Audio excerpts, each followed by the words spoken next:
Welcome back, everybody, to Phil's Recap and Review. Game of Thrones, Season 6, Episode 9, The Battle of the Bastards. And holy goddamn shit, I don't even know where to start here. There was so much awesomeness in this episode. This was probably, I'm one for hyperbole, so I don't give a shit. I'm saying it right now. This was one of my favorite episodes of Game of Thrones. I love this goddamn director. He's the same director that did Hard Home. I like almost every scene in this episode. There wasn't one wasted moment. I'm so pissed off about some stuff that Sansa did. We're going to get into all of that. Great fucking episode. Littlefinger did come to save the day, but so much more in this episode than we got than just the battle. They left a good 20 fucking minutes at the end of this episode for a huge battle. But then we got so much other interesting stuff throughout from the very beginning of the episode. I actually enjoyed the Daenerys shit in this episode and getting to see her, more to my point of her being batshit crazy psycho queen. But we're going to get into everything. But I'm not alone. I have with me, of course, on the recap show, we got Joe Dirty Locks and Katie Crow here. But no, wait. Whoa. Katie Dragon? What? The three-headed dragon? Mm-hmm. My goodness. Thank you to... Right. Baby learned some new tricks. Yep. Huge thank you to Preston for teaching Katie her new trick. And, of course, we have the motherfucking chat with us right now. So many awesome folks are already talking about this episode in the chat. We're talking all day, and we're also in the Discord group. You can find me in there in the spoiler group, but if you DM me, that's probably the best place to reach me there if you want to make sure I get your message. We also have a call-in line, 914-205-5689. You can email me at igotissuesman@gmail.com. You can also leave a voicemail if you'd rather do that at 781-990-8509. Those are all the ways to reach us tonight. We're going to talk all about this fucking shit. Wow. What an episode. It lived up to the hype for me. I loved, honestly, every minute of this episode. This Past the Door is my favorite episode of the season. This is what makes Game of Thrones fucking great. Not a wasted scene. Awesome moment after awesome moment. Closure, intense things happening like Davos. Even little things like Davos and Tormund's scene in this episode was just fucking pure joy and delight. Yeah. I loved it. What did you guys think? It's fantastic. The things I really liked were... most of the battle stuff. There were elements of this battle that we got to see that you don't see in any battle scene that I was amazed by, absolutely stunned by. I like the dragons. Oh, the dragons were great. Yeah. What a way to just like great episode, packed full of amazing stuff. My jaw was on the floor quite a bit. Yeah, Brent says it was okay, period. Nicely paced, says Sam. Rest in peace, Steve Bolton. Great episode. It's a dragon. LeBron Snow, Dragon the King always wins. Illuminati Holy. Howdy, Red, and fucking Littlefinger. Littlefinger's coming in. Oh, fucking, I love Carmine, and I pick up so much. Yeah, go for it. I think what the moment that this episode has for me that makes it such a great episode is not anything specific that was it's that they didn't drag out the Ramsay shit to finish off next episode. It shouldn't have been a fight because Ramsay's a coward and a weakling, and he is pathetic. Yeah, that was straight up. They did it perfectly. That was straight up an end of the movie, an end of a Steven Seagal movie where he gets to the big bad guy and he just there's no fight. Did you think they were going to go there when Jon stopped beating him? Did you think they were going to make him string him along and have him be the Joker in the cell and be interrogated and talked to? I was hoping not. I knew Sansa was going to kill him. Yeah. I just kind of thought that she would go right there and slice his throat or something. Yeah, I thought she was just going to walk off the tap. I liked what she did better. I feel bad for the doggies, but... I would have been happy if she had just climbed down off the wall or wherever the fuck she was and walked down in the courtyard and just ended him right there. Was anyone else hoping it was going to be Ghost that was coming around that corner to eat him? I appreciate the awesomeness that it was his own hound that ate him, but I kind of want a Ghost in there too, just to be like, okay, this is my Ghost owns this hound now. This is one of Ghost. Yeah. No, they needed vengeance. Those dogs needed vengeance too. He was awful to them. I do want to point out in regards to the pink letter that the first mention of Ramsay's hounds by Ramsay today was dogs, not hounds. Yeah. Yeah, and the fact that he kept calling him bastard the way he was talking about it like that. Yes. I think it was more evidence to lead it down that Ramsay was the one that called it. He didn't seem surprised to see Jon there. He seemed to be like, oh, hey, it's a party. What's going on? No, this seemed to be his plan every step of the way. And Jon played, just like Sansa said, Jon played into his hand every step of the way. He did exactly what Ramsay wanted him to do. And ultimately, Sansa saved the day. Ghost doesn't need to have that bad meat in him. Says, oh God, no. The 3 dragons flying over Meereen was awesome. I got a little choked up right in that moment. Let's talk a little bit about that. The way the episode started out, the fact that all 3 dragons got together again, I just really love that. Katie, I wanted to bring up the Davos scenes. Do it. They were very quick and short, and he made me cry when he found that toy. I'm the crier. In the pyre, under all that snow and all that burned wood, and he knew immediately exactly what happened to Shireen. It was. I mean, it was very, and he got so angry, and seeing the emotion fill with him, it was really. And he couldn't do anything about it at that moment either. He bit his tongue. Because he had to go to battle. And he had to focus, and he didn't let it get in the way of what the job at hand. Heavy. Yeah, and the dragons were awesome. And he did carve that wren. You're absolutely right. He carved that for her. So he knew exactly what it was as soon as he picked it up, and he knew exactly what he picked it up from underneath all those logs and in all the ashes and snow. That's what they did. They burned people. He had no doubt of what happened to Shireen. Davos is the MVP this season. A truly amazing episode. Davos for the Iron Throne. Sansa probably didn't tell Jon because she wasn't sure Littlefinger would even show up. So she oh no, go for it. She didn't trust Littlefinger completely, and Jon was not listening to her, which is exactly why the battle went the way it did.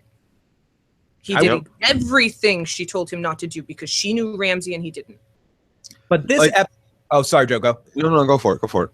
I was just going to say this episode just in general from beginning to end was just such substance to the way everything was shot. The music was so fitting with everything. The music in that Davos scene, feeling his emotion as the music rose with him feeling it all was just intense as hell. Yes, it was. There was nothing. There was it right up to the last scene with him looking at her from a distance. Very intense. Good job, Davos. Face. Oh my goodness! All the actors in the show again, just unbelievable. I was curious about where the dragon siblings have been all this time, but they've just been hiding out under there, waiting for their big brother, waiting for mom and big brother. Poor guys, poor dragons. Yeah, you took the chains off, but you didn't let us out. We couldn't get out of the room. Well, I don't think they wanted to. They were probably scared at that point. Their big brother's gone. Their mom's gone. They've been chained up all this time. Like they don't know what to do. They're just babies. Yeah, they're baby. That's what Amy says. The babies, let them out, Katie. Let the babies out. Yay for dragons! Yay for dragons! We will fucking.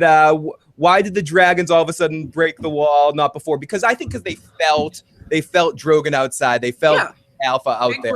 They knew it was time. Big Bro and Mom are they communicate. Home. Absolutely. I mean, just like whales too. I imagine dragons have some like vocal communications that we don't necessarily hear. You know, Drogon probably called to them at that moment. Come out of hiding. We're here. You're safe. Let's destroy. Come on, just do it. Just she is on screen. She is on screen. Sort of. We're going to get to the calls in a little bit. If anyone wants to get in on the phone lines, that number, again, is 914-205-5689. We'll get to the phone lines in a second. Everybody cannot wait to hear what some of you guys thought. But just an amazing episode. So many funny things happening. Great dialogue. Great camera angles. It's, I don't know, just top-notch episode of Game of Thrones. Let's start to bring in some of the calls here and see what you guys thought of this episode. Someone reminded me of this before, and I should do this every time. When I take your call, I'm going to go, your name and where you're calling from.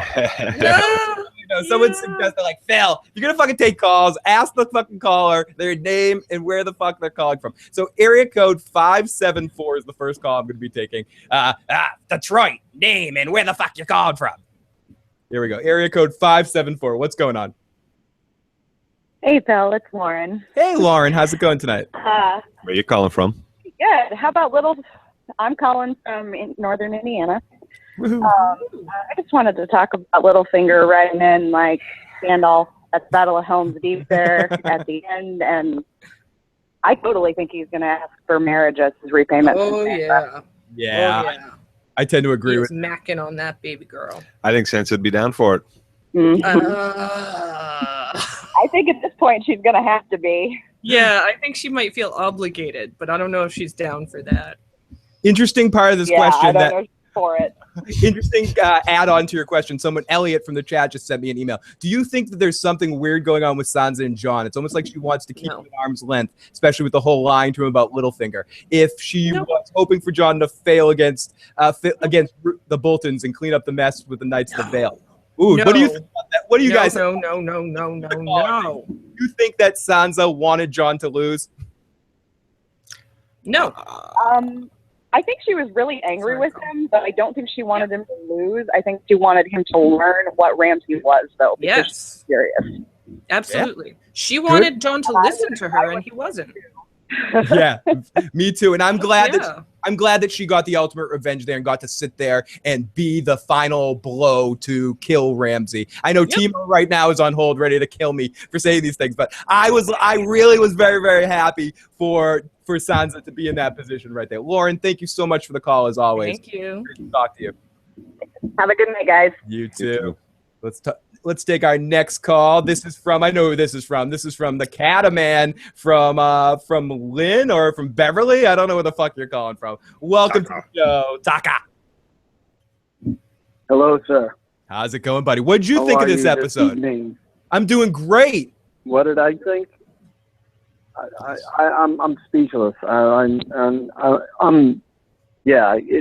cannot say. One question to everybody on the show. I know somebody probably hasn't answered or has. Do you know any actors or any characters that are not A, good actors, or B, memorable for being assholes or great, like heroes? They're always memorable. Like, they just knock it out of the park. Pretty much almost episode in regards to acting or action or whatever. But this fired on all cylinders. It was just most like James Bond villains. This mess right here in Marine, and we're going to move on to here, and then going to move on to here, and it's just that end thing with that shield, man. I was like, I was blown away. It's like, Ramsay, really, dude? Arrows? Yep. Just laughable. It's like, why would you do it 2 more times? You know it's not going to end the way you want it. Shield. We need a shield wall. But, we got the shield wall there. It was interesting too. Yeah, I really liked that actually. But I was just so excited to be able to, sit down and be able to watch the show and be able to share my opinion on the show, just like all the other great people that are here in the chat room. But I look forward to you watching the rest of your recap, guys, and I hope you have a great show. Thank you, my friend. Thank you, Taka. Here we go from area code 817.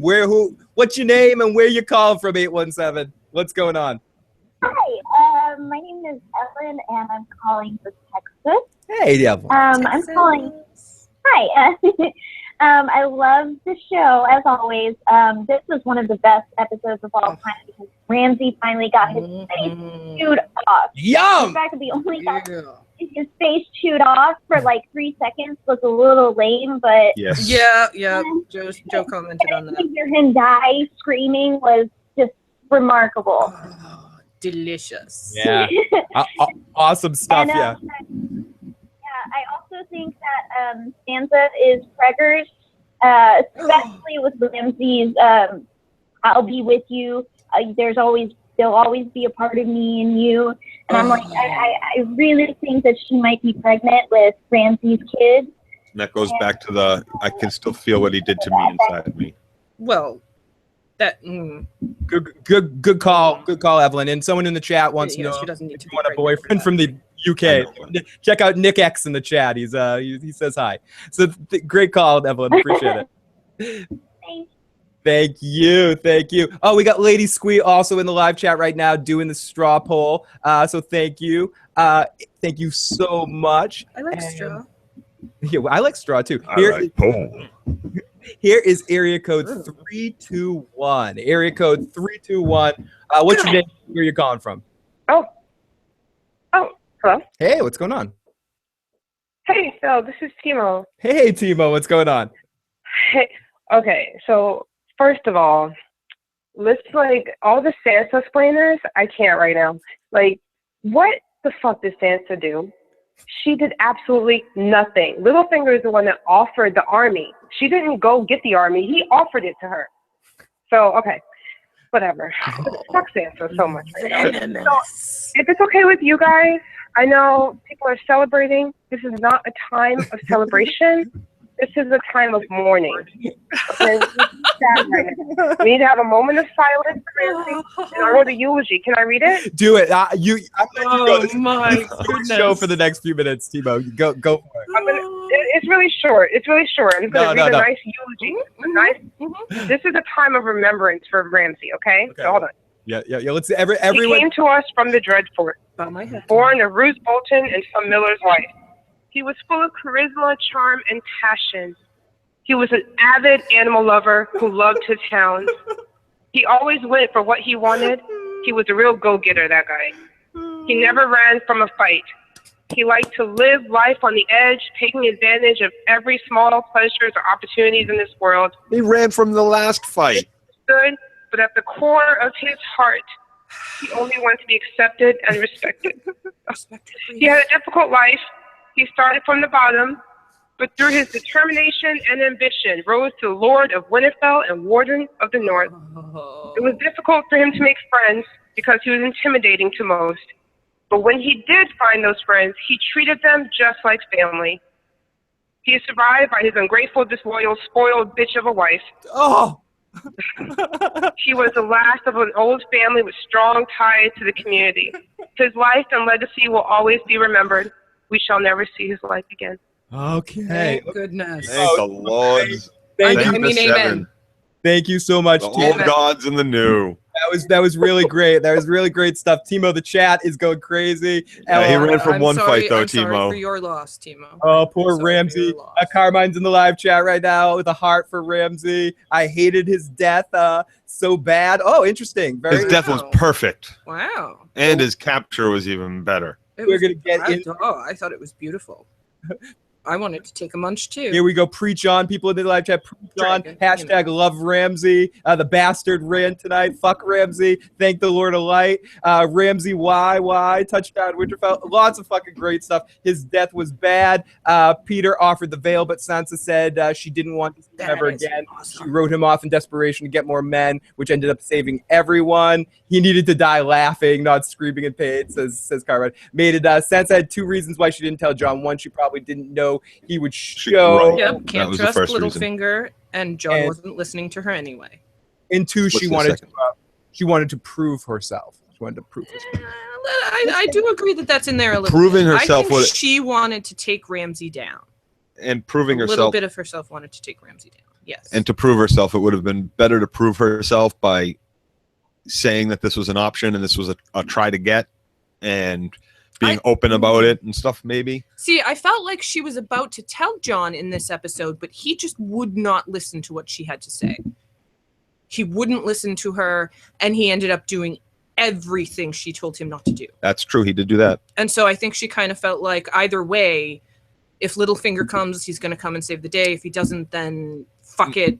It's going to go down like this no matter what. I kind of thought that was stupid. Like, you knew this boy was dead. Everybody knew that, like, for him to go riding out there, it was just kind of like, oh, come on. Well, yeah, no, he knew his mistake, and when he was standing there watching the cat, he was just like, you saw it on his face. I should have listened to my sister. Oh, fuck! Sansa was right. Oh, damn it! Fuck! Bitch was right. Damn it, Dad! Why'd you have to teach me to be all honorable and loyal and shit? Right. Oh, someone like, from it's just a moment you get to watch your brother die, and you just gotta fucking swallow it, I guess. Yeah. Yes. And take your vengeance out. But tough. We got a text message from Ramsay, New Jersey. Phil, got a theory here. By the way, I'm Nick from New Jersey. What if right before Ramsay got eaten by his dogs, he worked into Sansa? And that explains why she was smiling when she was walking away. I know it's ridiculous. No, she had the reaction that just about anyone who had gone through what she went through with Ramsay would have. I need to watch this for a few more seconds and enjoy. And know it's over. Yay. Yep. Rickon, Yep. fucking duck. Dude, best episode of the season. I think for me, it's the best episode of the season. I enjoyed it the most from beginning to end. Hold the Door is my it favorite was episode of the amazing. season still. Nothing has made me cry like that from a television perspective in my lifetime. Oh. So, like, that's... See, I would have if they had drawn that Davos discovering the pyre scene. If they had drawn that out, I was about to break down and bawl. Because Shireen. That was a great my shot. Goodness. That was a But great he shot. had to swallow it, and so did I. It was a great shot of Davos. His silhouette up against the cloudy sky at dusk there after he found the toy. It was unbelievable. Yeah, his heartbreak was very... They did a great job with that stuff in the show. Yeah. Oh, I'm sorry I keep interrupting you. I'm very excited by this episode. If anyone needs to text in, the text in number 781-990-8509. Ethan, I believe, or Elliot. Was it Elliot or Ethan? I'm sorry, I'm messing up your name. I did read your first question. If you would emailed me a second question, I did not get it. Those piles of bodies, dude, this episode should be put in the IMAX theater. That's one thing I wanted to say. Coming after the next episode of the season of the finale, I would very much like to see, and it's directed by the same director that did Hard Home as well, and that did this episode. I hope that they do the IMAX experience this coming year again, because this is definitely an episode I would like to see in the theater with the pile of bodies and the huge IMAX. This would be a really intense one to see in that sort of context. Yes, it would. It would absolutely. Let's take a few more calls before we get into our recap here. This is from area code 985. Area code 985. What is your name and where you're calling from? Oh, hey. WUN WUN. I'm Ned, and no, it's not for Ned Stark. My friends used to say I look like Ned Bigsby from Nickelodeon, but no, yeah, I'm calling from Louisiana, and my question is about, well, the whole thing with, okay, I mean, we all know the theory with Dario being the harpy, and I just want to know if y'all see this as the kind of final nail in the coffin on that, with the Masters pretty much defeated, and I don't, see the harpies being a big plot line anymore. And I mean, I'd like to hold out hope, that they do something complicated like that, and just, show that not everyone is as loyal to Daenerys as she thinks they are. Good question. I don't know if I'm ready to close the door. And sorry, your call ended up getting dropped. I don't know if I'm ready to close the door 100% on that. Just because, did we even see Dario tonight? Where was he? Yeah. Yes. Yeah, he was leading one of the fighting Dothraki forces. tribe. He was swinging his sickle. I just missed seeing him at this point. Well, so I'm not ready to sickle. completely close the door on something being a little bit more than it was in that situation, but I do think it's the striking. Seemed like an afterthought in this episode, and they have since the second half, since that meeting with Tyrion. But stuff is still vague enough. I don't know. I feel like there's going to be more problems, and I feel like that is a slightly different dynamic that might be cool. Carmine talked about that in a video, and I tend to subscribe to that a little bit. Carmine was like, "Who wants Game of Thrones in IMAX?" We went to see it, and fortunately for us, people weren't being annoying. It was very quiet. We were the only ones. Yeah. We were the annoying ones. Oh, so. that was a surprise. Yeah, we were heckling and talking and yelling, and everyone else was completely quiet, and they were giving us looks like, "You guys shut up." We're like, "We've seen episodes before. Let's have fun." So we were those annoying people. I was expecting a Rocky Horror Picture Show experience almost, and we were the only ones talking. So here is let's take this call right here. Area code 111. What's going on, 11? 11. 11.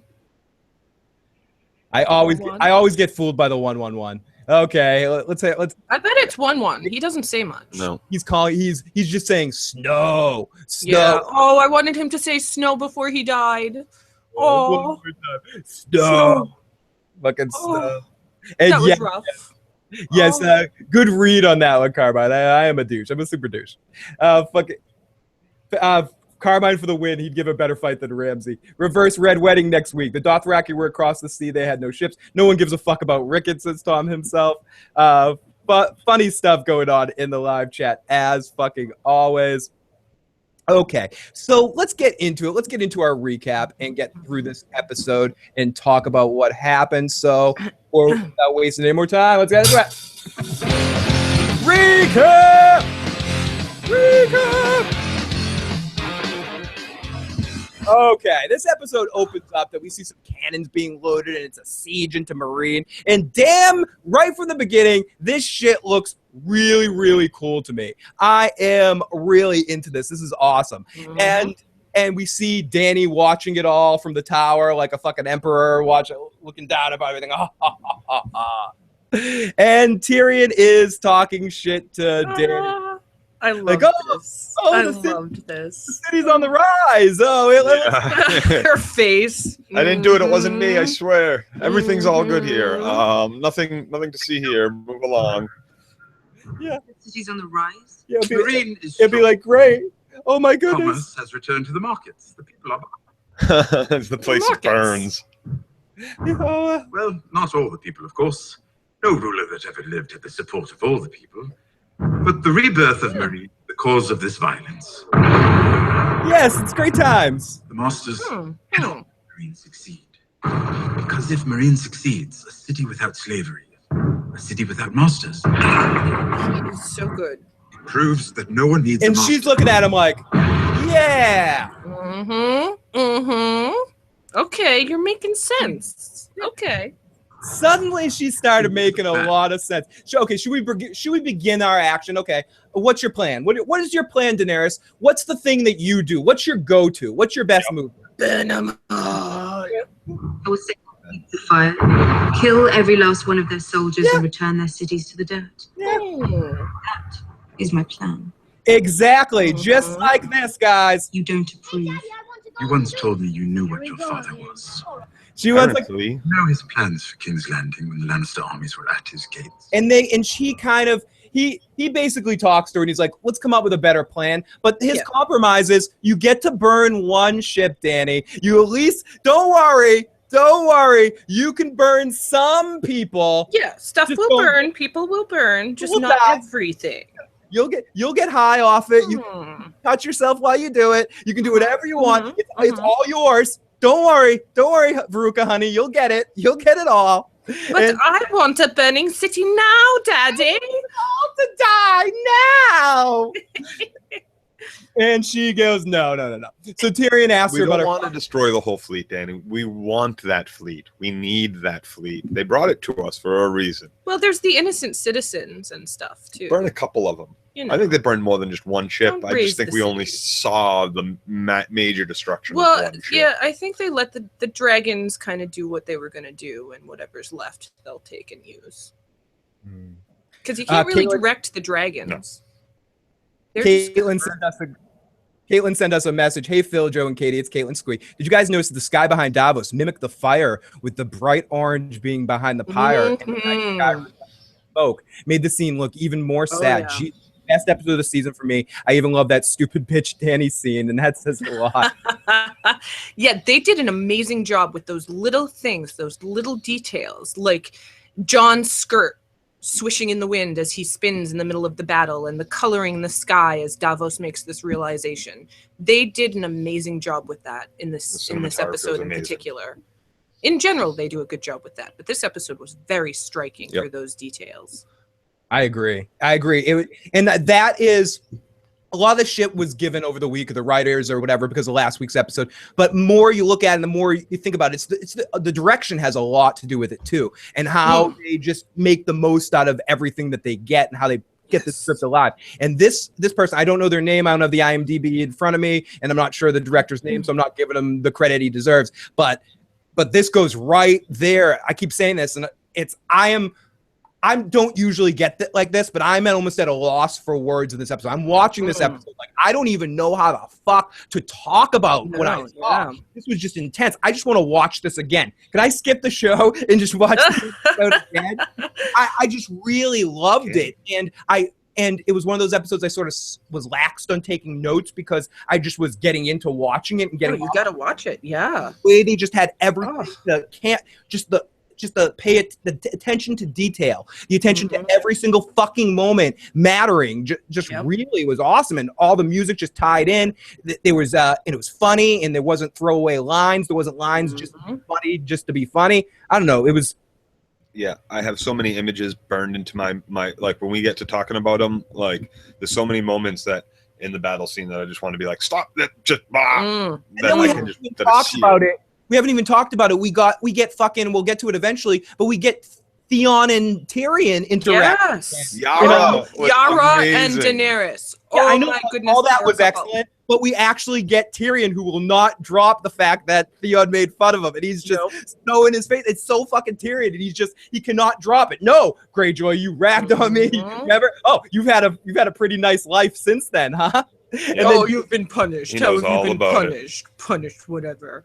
And Carmine has the question of the night. What the fuck? Where the balls? Piece of shit. Where the fuck was Ghost? We're gonna get into him at the end. Yeah. He should have been at least in the battle. They should have shown him for a second or something or even like a flash to him. You don't even do too much. I know where Ghost was. All you have to do is when they throw down Shaggy Dog's head, see Ghost's face for a second growl at he would have been in more danger than he could have helped in this battle. No, I know where Ghost was. I have a feeling I'm not gonna like this, but yes, Joe.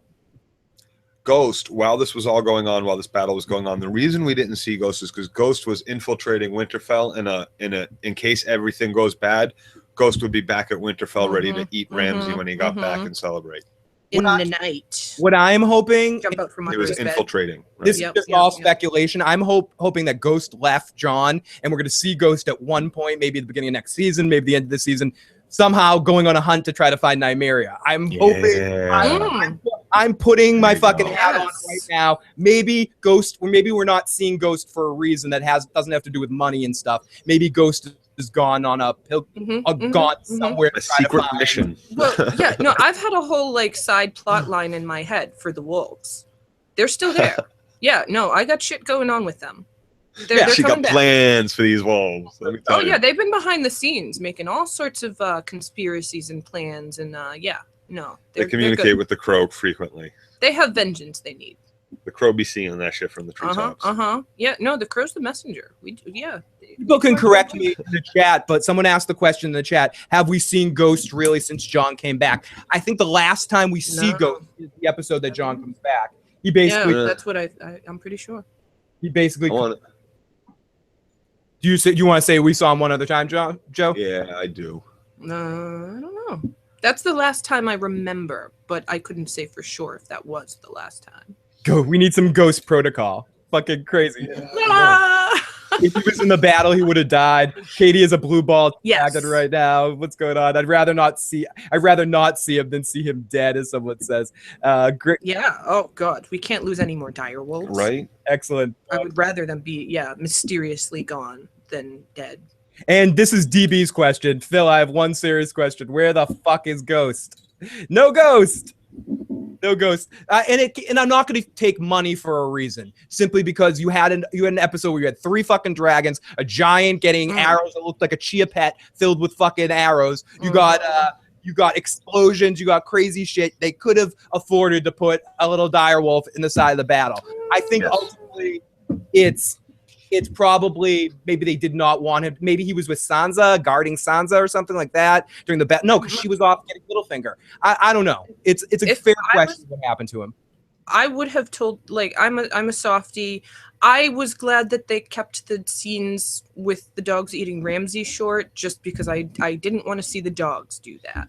I would love to see Ramsay torn apart, but the dogs, they're getting their vengeance, but they've lived a horrible life, and this is just a horrible thing for them to have to do to survive. And I would have not wanted Ghost to be there in that battle because he would have been slaughtered. Okay, where Ghost really was the same place where our little lady bear was. Back at base, where a bunch of the support is, a bunch of the people who are helping cook and clean and keep and maintain camp that don't do the fighting. There is a large support that comes along with these kind of armies and everything. Behind the scenes, where the tents were pitched, where all that stuff is. That's where Ghost is. There's a contingent of troops, not a lot, but there are some that would still be back there to protect that camp and stuff like that. So that is where Ghost is. That is where the Lady Bear is. That is where little Lyanna. Bitch compared to Grey Wind, because Grey Wind would be next to Rob out there in the fucking battlefield. Fuck that. Ghost should be. Well, that's Rob being a bad parent. Carmine's right. It's budget. He wasn't in the budget. Ghost wasn't in the budget. That's why. If that's what it was, then that's pretty pathetic. Whatever. Their budget did a good job. The Lady Bear would be the new the new Lady of the North should the Stark house go down, in my opinion. Shown her doing it. Her fierce little face in the War Council. Yep. I love that girl. She is amazing. She becomes Warden of the North and Lady of the North should Jon and Sansa die. So Ghost is back there doing his solemn job as Jon's, ghost, protecting her. And that would be a good parenting choice on Jon's part with his puppy. Yeah, put someone like that in the middle of it when they can do better work on the outside skirts. So I think the explanation will be either what you're saying or what Carmine just said, that she was protecting Sansa from scouts or something like that, or is somewhere protecting people at base camp or something. But that being said, the real reason is they were trying to budget. A little bit of cost. They couldn't hit him. They can't fucking. Ghost was somewhere watching the NBA Finals. He was watching the Priorities. Come on, guys. Okay, so our second scene that we get into is the meeting with the Masters, and this is pretty funny stuff. Instead, you'll flee Slaver's Bay on foot. Get out of here, Danny. Like the beggar queen you are. We are here to discuss terms of surrender, not to trade insults. Did anyone but the Masters not understand what they meant by surrender? The Great Pyramid and the city of meereen. The Unsullied you stole from Krasny's Monoclos will remain to be sold again to the highest bidder. No. The translator you stole from Krasny's Monoclos will remain to be sold again to the highest. No. The dragons beneath the Great Pyramid will be slaughtered. It's not going to happen. You know why? Because you didn't communicate clearly. No. We had to discuss your surrender. We're bringing you down, motherfucker. Yeah. I imagine it's difficult. Adjusting to the new reality. Yes, you find it very difficult. Your reign. It's frustrating. Over. My reign. No. And this is where she turns around. No, my murder isn't over. Here I go. And right in that point, she said, she looks around and Drogon comes out and flies around and she's like, no, listen. Perches for a second. And then she sits on top of him and he comes like right next to her face. And she goes into her never ending story mode where she jumps in the back. Kind of like when they go, oh, there's Neo doing his Superman thing. She's doing her Sebastian thing again. And she gets in the back of Drogon and she starts flying around. And as she's flying over Meereen, the other dragons bust out of the caverns. And this is a great.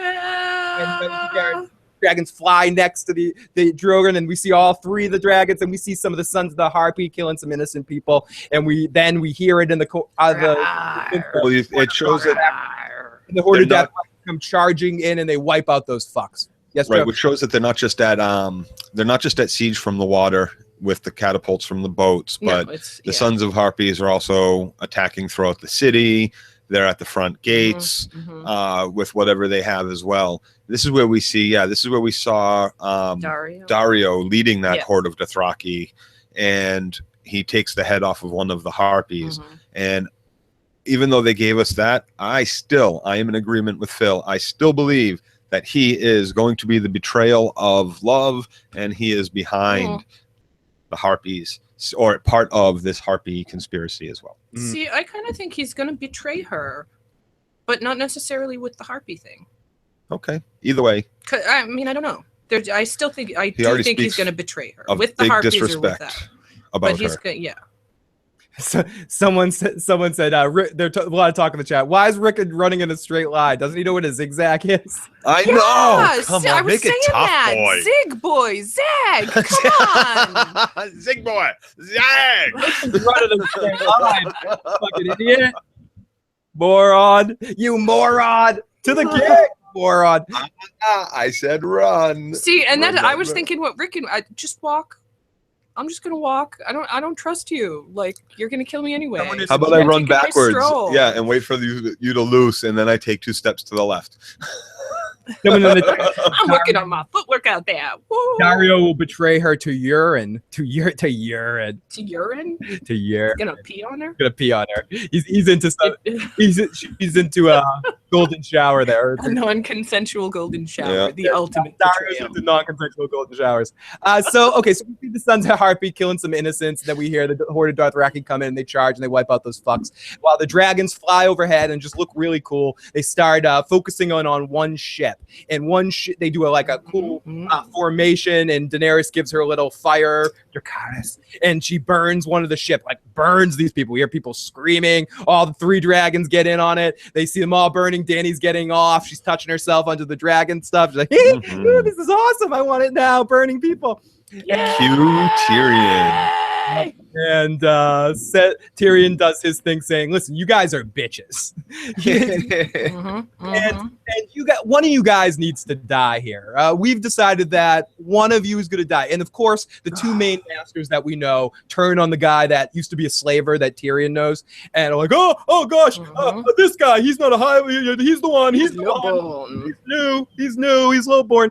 So Grey Worm, in one of the cooler Grey Worm moments in a while, walks over to him and on one slice kills the 2 other guys. And then that's not begging for his life. Yeah. And then one that didn't sell out anybody. Yeah, swings right over his head and takes the other 2 heads off. It was beautiful. It was Nicely great. done. It was the best Grey Worm scene moment in my opinion I would say. Ever. Correct. That I can think of. Maybe since the release of Grey Worm. Or I mean, I liked a couple of the things like in the scene where Dario won, him and Jorah kind of broke into, was that Karth that they broke into? Or no? Yeah, might have been Meereen. It might have been, it might have been Meereen too. Wherever they broke in, I thought that was a pretty decent scene. Seeing him fight, seeing him in some of his one-on-one scenes with Dario were pretty interesting. But this was just really cool. He's menacing. Really, the way he walked up to them was just excellent job in general by a character I'm not a huge fan of the show, but this is one of the things about this episode is even people I am not huge fans of really brought it in this episode. Yeah, well, what's big too is he makes this decision on his own. No one says to him yet, take the other 2 out. He makes that choice on his own, so he has power here. He is really in a position of being a free person. Yep, we were gonna only kill one of you, but hey, my man decided to kill both of you. Yeah, and that's huge. Just leave one of you alive He is not instead. a slave. He does not have the slave mindset anymore. He is a free person. Yep. And he can walk away from this, or he can make his own decisions in it. Yep. And that's what he's doing. Great Grey Worm moment. So then we're off to the north where we finally get into our Jon and Sansa. And this is the first time that they really get into a fight here, where we get Jon and Sansa watching the army form, and Jon tells her she doesn't need to be here. You don't need to be here today. Girl. You girl. Oh, I'm sorry, this is the meeting with I just heard that every other word he said. Thank you for running, lady. Girl. Safely. Girl. Thank you for bringing my wife back to Dismount and kneel before me. Surrender your army and proclaim me the true lord. This is the horror. Okay. I will pardon you for deserting the Night's Watch. I will pardon these treasonous lords for betraying my house.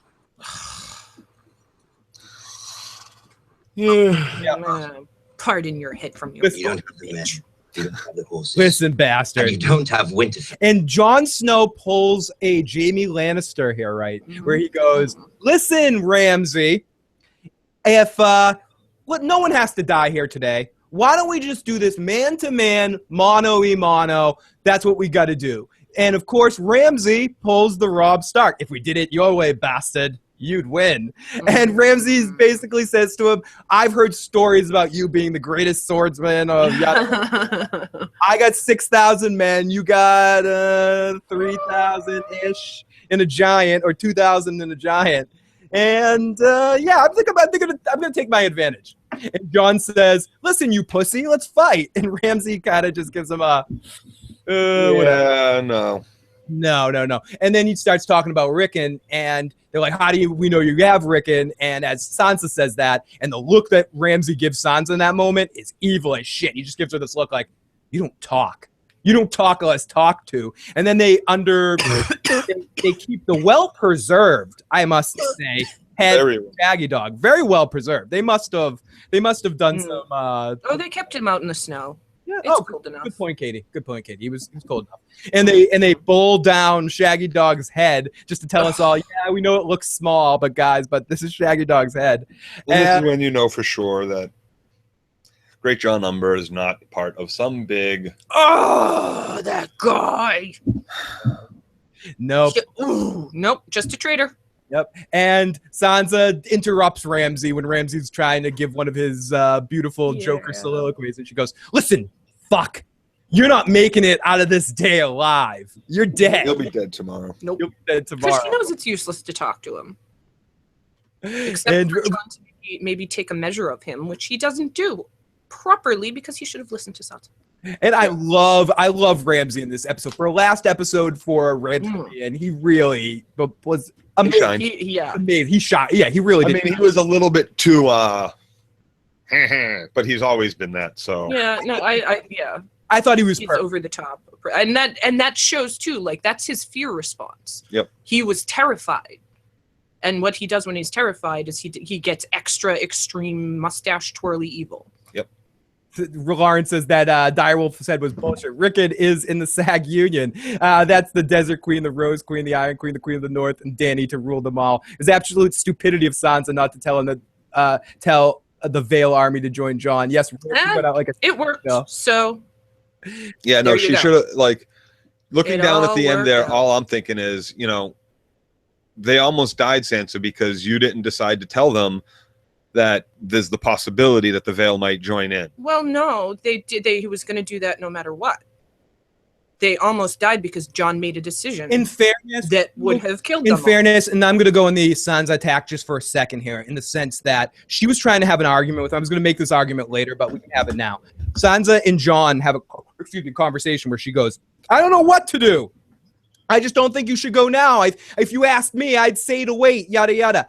In that moment, that's the moment where she should have said, listen, I wrote a letter to Littlefinger. I don't know if he's going to listen to me or not. I don't know if he's actually going to come. I don't trust him, but there's a chance that if we wait like a couple days, just a couple fucking days, the Vale army might be joining us, and then this is an easy win. And she didn't necessarily do that. She wanted to be the hero in that situation and kind of wanted... Look what I found. Look what I found. Or maybe that's not her motivation, but to me, how I read it is she's thinking about her claim now.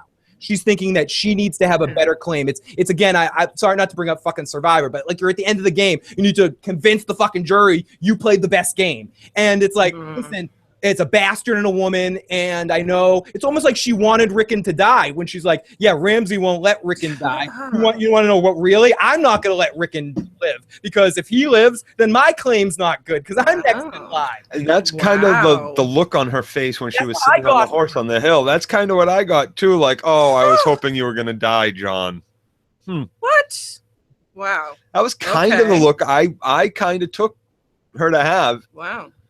And like all I could think was, why didn't you say something still? Like riding in on your horse at the end, it just seemed really like...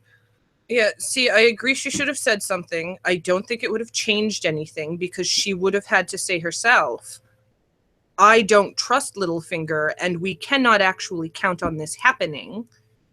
So I don't think anything would have turned out differently. They got there just in the nick of time, which is probably just when they got there. And this to bring up, and I'm sorry, Kate. And I did see a prideful look on her face, but I still don't think that she's trying to compete with Jon Snow for supremacy. I don't think that's in her mind at all. She wants Ramsay, and she is. We will have to wait and see. She gets to be the one credited with taking Ramsay down. A good point, but we will have to wait and see how this pans out with them and at the end of the season into the beginning of next. Elliot, I just want to reread your question. This is a question from Elliot in the chat because it pertains to what we're talking about. Do you think there's something weird going on with Jon Sansa? It's almost like she wants to keep him at arm's length, especially with the whole lying to him about Littlefinger. Is it that she was hoping for Jon to fail? I don't think she's hoping to fail, as we mentioned earlier, but I do think maybe there is something else more there in my mind. Welcome, Kelsey. Yes, we have fuck Sansa flavor for 1 1. We have very, very back and forth going on in the live chat right now about Sansa. Travis says, I agree with Katie. Vale was like Tywin in season 2. Blackwater, hashtag fuck Sansa. Sansa's a little Cersei, right? Right? And no. Crazy fun stuff going on. Well, she did learn. Sansa grew some balls. I like her balls, says Clint. Yes, Sansa is much, much better with balls. Agreed. Much. Elliot, thank you so much for the question, buddy. Really appreciate it. Oh, okay. Let's check something out. Let's see. We have a question here from hey guys. Let's listen to this voicemail right here. Hey guys, how poetic is it that Ramsay fed his dead ex-girlfriend to his dogs because she would make good dog food. And he Oh, sorry. Beautifully poetic. Girlfriend to his dogs because she would make good dog food. And he ends up as dog food for his dogs. So was this shit. Fucking great stuff. Great stuff there from our buddy in Chicago. And I did the not... only problem with that now is they're going to have to slaughter those dogs because they're man-eaters. Man-eater. Not really true either, but yeah, that's probably what they'll do. For some reason, I don't think I got that, buddy. But in the chat, did you ever catch who was on the cross? No. Good question, Sam. We talked about a lot of that in the off season, and I did not know. Did it matter? At first, when we were first watching the episodes, Stephanie goes, "Is it Rickon?" And no, it was not. It was not Rickon. Those dogs. I think all of those crosses had people burning on them. It wasn't just one of them. I think they all had people on them. I think it was all just for fear, and it had nothing to do with anything. They were just Nothing fuckers from the cells, or you know, soldiers or scouts that they had picked up along the way, or some shit. Yeah, that's all. No, it wasn't. It was for like Lad Show. Teppish. Let's just line the streets on the way to the city, or Marine with maybe a couple of Stannis' men or something like that. Yeah. So let's play this one right here. Let's see if this voicemail works right here. Hey guys, how poetic! Oh no, is this it is the that Ramsay this is the same said voicemail. his Sorry about that. For some reason, it did. David, if you could call back and do that again. For some reason, it didn't save. Okay, so here we go. Let's continue here. Our next scene is Davos giving guidance to Jon. They're planning a meeting. Jon talks some shit to Tormund about Stannis. This is just the whole intro is just exceptional, awesome stuff. I can't wait to rewatch. His weakness too. His men don't want to fight for him, they're forced to fight for him. If they feel the tide turning. It's not his men that worry me. It's his horses. I know what mounted knights can do to us. You and Stannis cut through us like piss through snow. We're digging trenches all along our flanks. They won't be able to hit us the way that Stannis hit you in a double envelopment. So a pincer move. And this goes back and forth between them. It's a real funny scene, and it's an ongoing theme in this episode of I really like Tormund in this episode, and I like the combination of Tormund and Davos and that trifecta that you're getting with the three of them, and how Davos and Jon are kind of looking back and are almost amused by just the way Tormund looks at things. It's just really, really cool stuff between the three of them. And Tormund, they talk about Stannis. It's just a funny scene. And they won't be able to hit us from the sides. And Jon's explaining to him how it's different than when Stannis came in, and the way that they're going to fight. They're not going to be able to come in and sweep in and destroy them the way Stannis did. So then we get our Sansa and Jon scene. So let's listen to this, because we talked a lot about this scene. This is Sansa coming and talking her shit. Well, she is just sitting there in the back listening, and they make it a point to show her just watching them talk and discuss. Having no part in the War Council, even though she has very pertinent information that none of those other fucks have. Yeah. They don't even look at her once. Nope. Yeah, and they don't ask her once. She's been in there. She knows how he lays out his forces and all of that. And that's the point. She has very deep insight into it. But when it ultimately comes down to her insight, she doesn't offer much. But let's listen to it. Wow. Okay. You and your trusted. Yeah, but he's like, what do you want to do? And she's like, I don't know what he wants. I don't know. She told I am not a military theorist or strategist. I'm telling you who he is and what he's capable of, and you're not listening to a word of it. He lays the trap. Because I'm a girl. No, I don't think the girl is responsible for speaking up in a group of people that don't respect anything she has to say, any thought she has in her head. The only respect she gets is because her name is Stark. Yeah, okay. I think I read the scene completely differently, and I'll talk about it. Excuse me? I said I read the scene completely differently, and I'll talk about it on a different show. But that is. Well, yeah, not a girl. No, because I don't think it's about that, Katie. I don't. All right. I think it's about her experience in the situation. She's sitting there talking as a girl. No. You're treated like just a girl. Okay, Joe. Sorry, Joe. Katie, you're muted. So I don't think it's simple. I don't think it's as simple as that. I appreciate your point, but I don't think it's as simple as they're ignoring her because she's a girl. So, but your point accepted. I think it has a lot more to do with the experience. I don't think it. Excuse me. I'm sorry. I think it has a lot more to do with the fact that she doesn't have experience in these matters, and that when she actually offers battle plans, I think he should have taken her advice in the sense of not knowing what to expect from Ramsay, because he possibly could offer some piece of information to add to the plan. But when it comes to the battle plan itself, what she should have done in that moment, if she wanted to be useful, was say that she had the Bolton force, that she had the Vale forces coming. That would have been more appreciative in that situation. So you two are kind of illustrating what I'm defending Sansa for with me. Okay, so let's jump in the live chat a little bit. Girl power. Then Joey says Sansa's an idiot. She could give insight on Ramsay, lick Sansa's balls, and accept her as Queen of the North, says Clint. They ignored her because she had zero military knowledge. Milo for president. Bye Ramsay. Here your dogs were hungry. Die Sansa. If Sansa does know about battles or experience, if Sansa does know about battles or experience, then shut the fuck up and shut up about Jon and his advisors. Littlefinger was going to kill whoever won the battle first. So hashtag Katie Philbull hype. I don't blame Jon. It's Sansa growing up in Winterfell. She's never interested in battle. Cry me a river. Ren says Katie's right. Sansa was completely right, says Critch. I bet Lyanna Mormont wasn't on the war council because she's a girl. No, because she knows what she's doing. At this point, Jon and Sansa, shut the fuck up, have no idea. Sansa and Littlefinger won the battle. Where's Ghost? Go, Katie. Exactly, Phil. What? Pick up a sword and get in there, Sansa. Just getting all the chat seems to be right down the middle. No, play to the gifts that you have, Sansa. Yeah. Just like Jon does, just like everyone else on that war council does. I hope Sansa dies soon. It was Jonas says was not about her being a girl. What's up, room? I'm sorry. Great fucking episode, Jon. Blah blah blah. Okay, so great stuff going on in the live chat right now. She even says that to him, and he doesn't dispute with her. It's Sansa comes in, she talks her stuff. Sansa says he plays with people. Jon and Sansa, a great scene where he says she goes, Rickon's not going to survive. There's nothing we can do here. Sansa says, listen to me. I don't know what I want you to do, but you got to listen to me because I don't know what I got to tell you, but listen to me. And they fight, and it's just a great scene between the two of them, however you want to read it. Sansa says, if Ramsay wins, I'm killing myself. If I'm not going back with him, I'm pulling a Cersei. If you lose this fight, Jon, I'll kill myself. And Jon says, I will not let him touch you again. I will protect you. And she says, no one can protect me. No one can protect Cersei? anyone. That's what Cersei was going to do at the Battle of the Blackwater.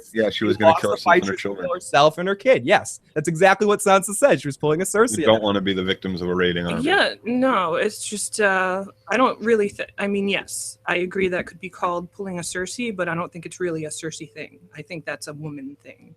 Again, or rape, not women even. You're being sexist, Katie. The rape is a woman thing. I don't think all women would do that. I already said I apologize for my gender bias. It's a rape victim thing.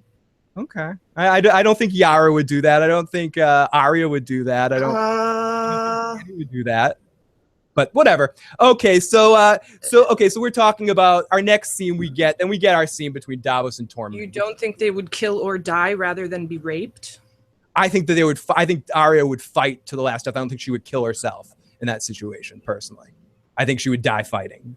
I think any woman or man, and especially those that have already been raped, would kill or die before being raped again. It was all about her. Dornish Dan says it was all about her being a girl, and the girl is the reason the Starks won, and she was right about Rickon, and the girl got to kill Ramsay. Meanwhile, the girls and Meereen are uniting to win. Katie is so hot when she's mad, says PD's live music. Lauren says, Katie, I agree. Piss her off all the time.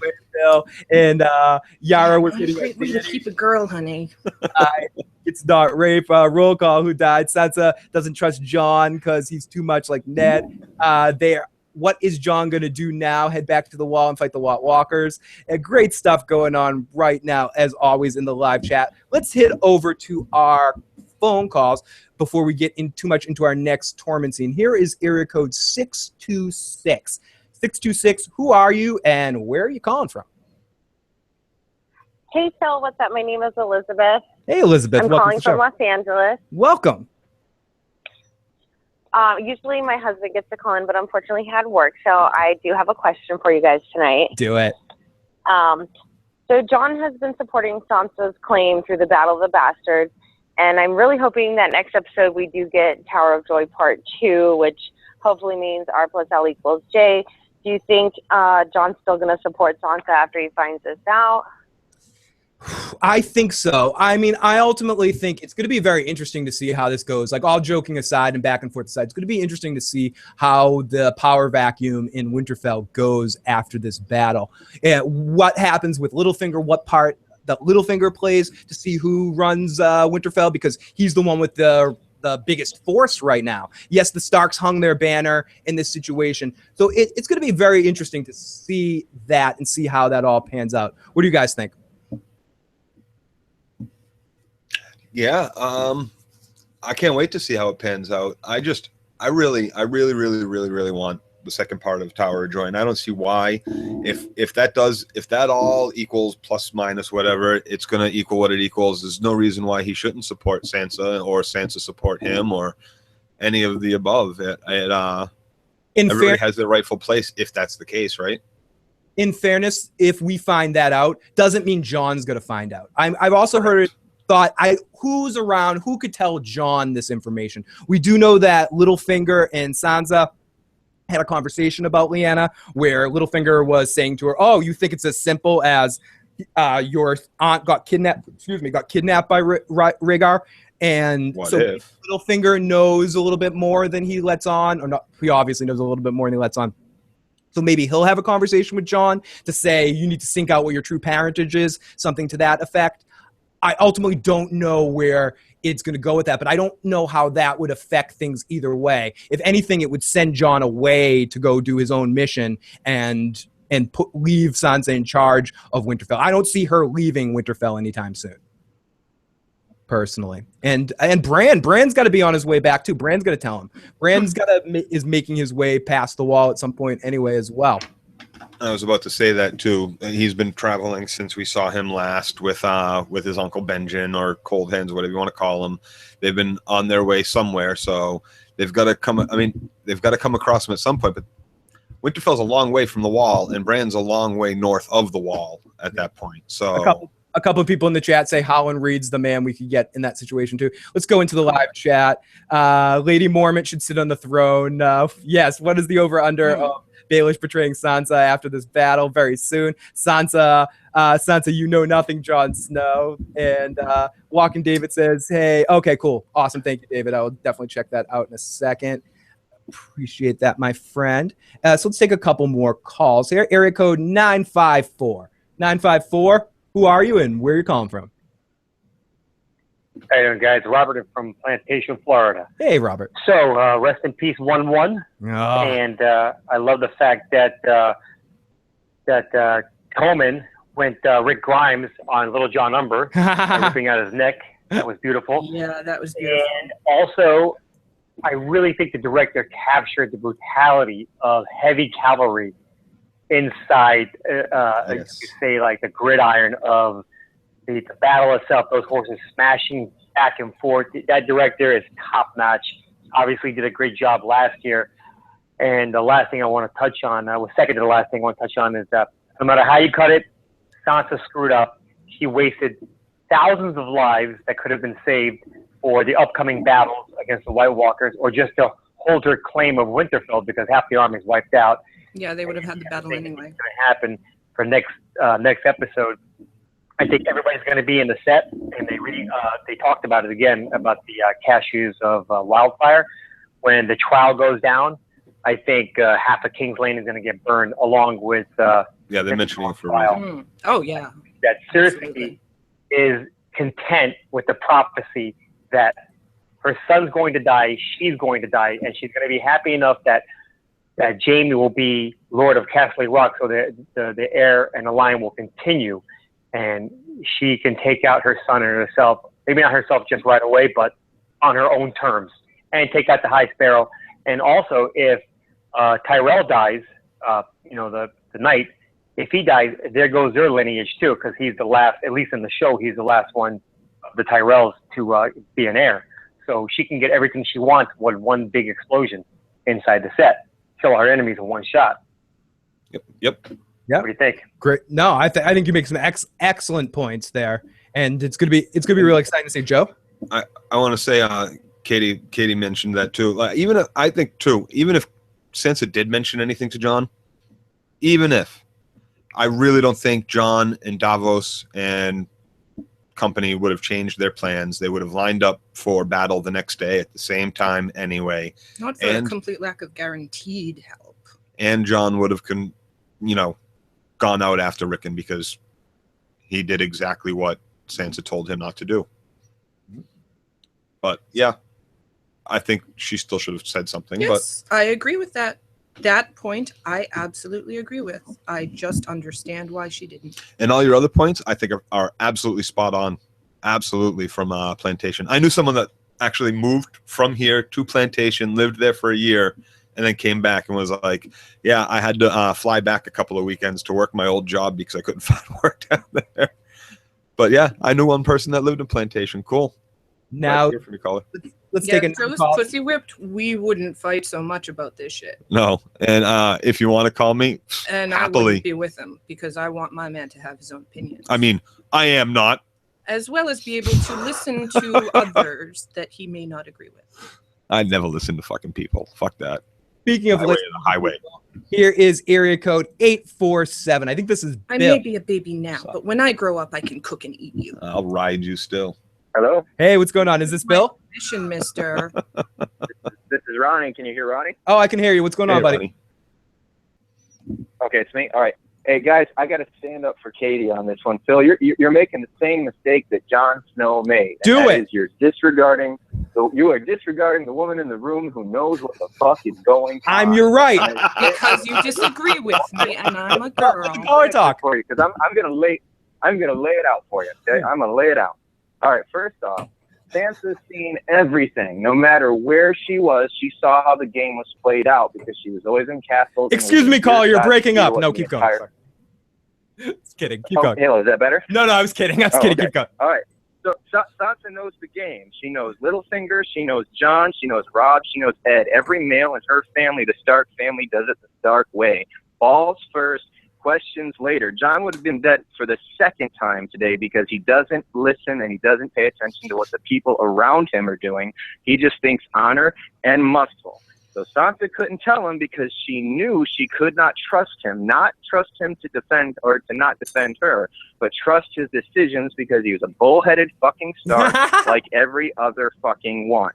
And so I see what you're saying. I understand now. Even if she did say something about Littlefinger, not knowing he would come or whether he wouldn't, at least she had a backdoor card that could be played in case her brother fucked up. And he did. Sansa fucking played this from the beginning. You guys have a great night. Excellent call, caller. I appreciate that call right there. So let's take our next caller. I'll let that point lay right there and do the smartest thing I've done all night and back away quiet.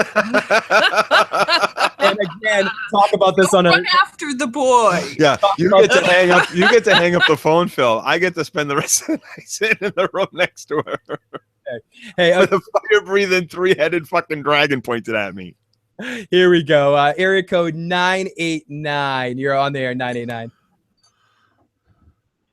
Hey, Phil. It's Bill. I'm calling from Michigan. Hey, I've been kind of thinking. I got a couple points. And then actually, before I get to my point, I was for a split second when Rickon was running. I thought Ghost was gonna jump in and take a killing blow. I was thinking that too. I was gonna be so bummed, but it didn't happen, so I was cool. I'm kind of with that last caller. He's talking about Sansa, and I kind of want to add to that. I think she did play it right. I maybe if I were here, I would have privately gotten with Jon and said, "Hey, I have Peter Baelish. I wrote a letter. He's got 5,000 Vale Knights coming." Because if Jon could have at least he would have had to sacrifice men to draw Ramsay out, knowing that. But the thing is if those knights had been there from the start, Ramsay never would have extended his position and been able to be charged. So he had to Sansa had to bring those knights in late. But I would have told Jon about it, so at least you're on the same page. I don't get why we didn't do that. We got some other plans. But, I mean, to me, that's the only way that works. Because otherwise, Ramsay just retreats into Winterfell and you got a fucking siege on your hands, which could last for years. Yes. No, in fairness, Bill, if that's true. If she did plan this all out, if it was actually her, that it was a brilliant plan by her in the sense to make Ramsay push all of his forces in there, knowing Jon was tough enough and bullheaded enough to fight that moment, and then bring in the forces at the end there. Because if all the forces were up there, you're right, Ramsay probably just gone inside. They would have sieged up Stannis maneuver, and then they wouldn't have been able to get in there. So ultimately, in fairness, her what I think was maybe accidental offense, but it ended up working out for the best in the battle. Well, here's the thing. I think that it wasn't just accidental offense on her part.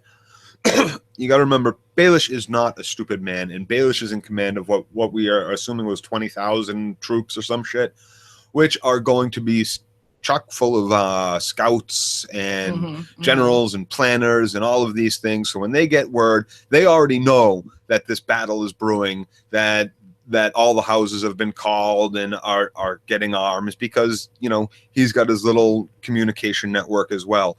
So when Sansa gets in touch with him, it's only safe to assume that he goes into planning mode and probably says to his generals, what's the best way to go about this to help? And they probably recommend, you know, let's come in at the end so we don't lose that many troops, so we don't force them back behind the walls of Winterfell, so we don't have to sit out here for 200 years or 20 years and or through the winter or whatever. And that's really fair to assume that a lot of what happened concerning Baelish's troops wasn't just Sansa planning it out. It was Baelish and his generals planning out the best way to go about helping out and helping Sansa out. I think maybe she was able to meet up with them or whatever, but I for the most part, she probably didn't have so much planning to do. She just had, you know, she had her people get in touch with the right people to get in touch with the right people to make it all come together at the right time. But it would make sense for Baelish to basically do what Ramsay did,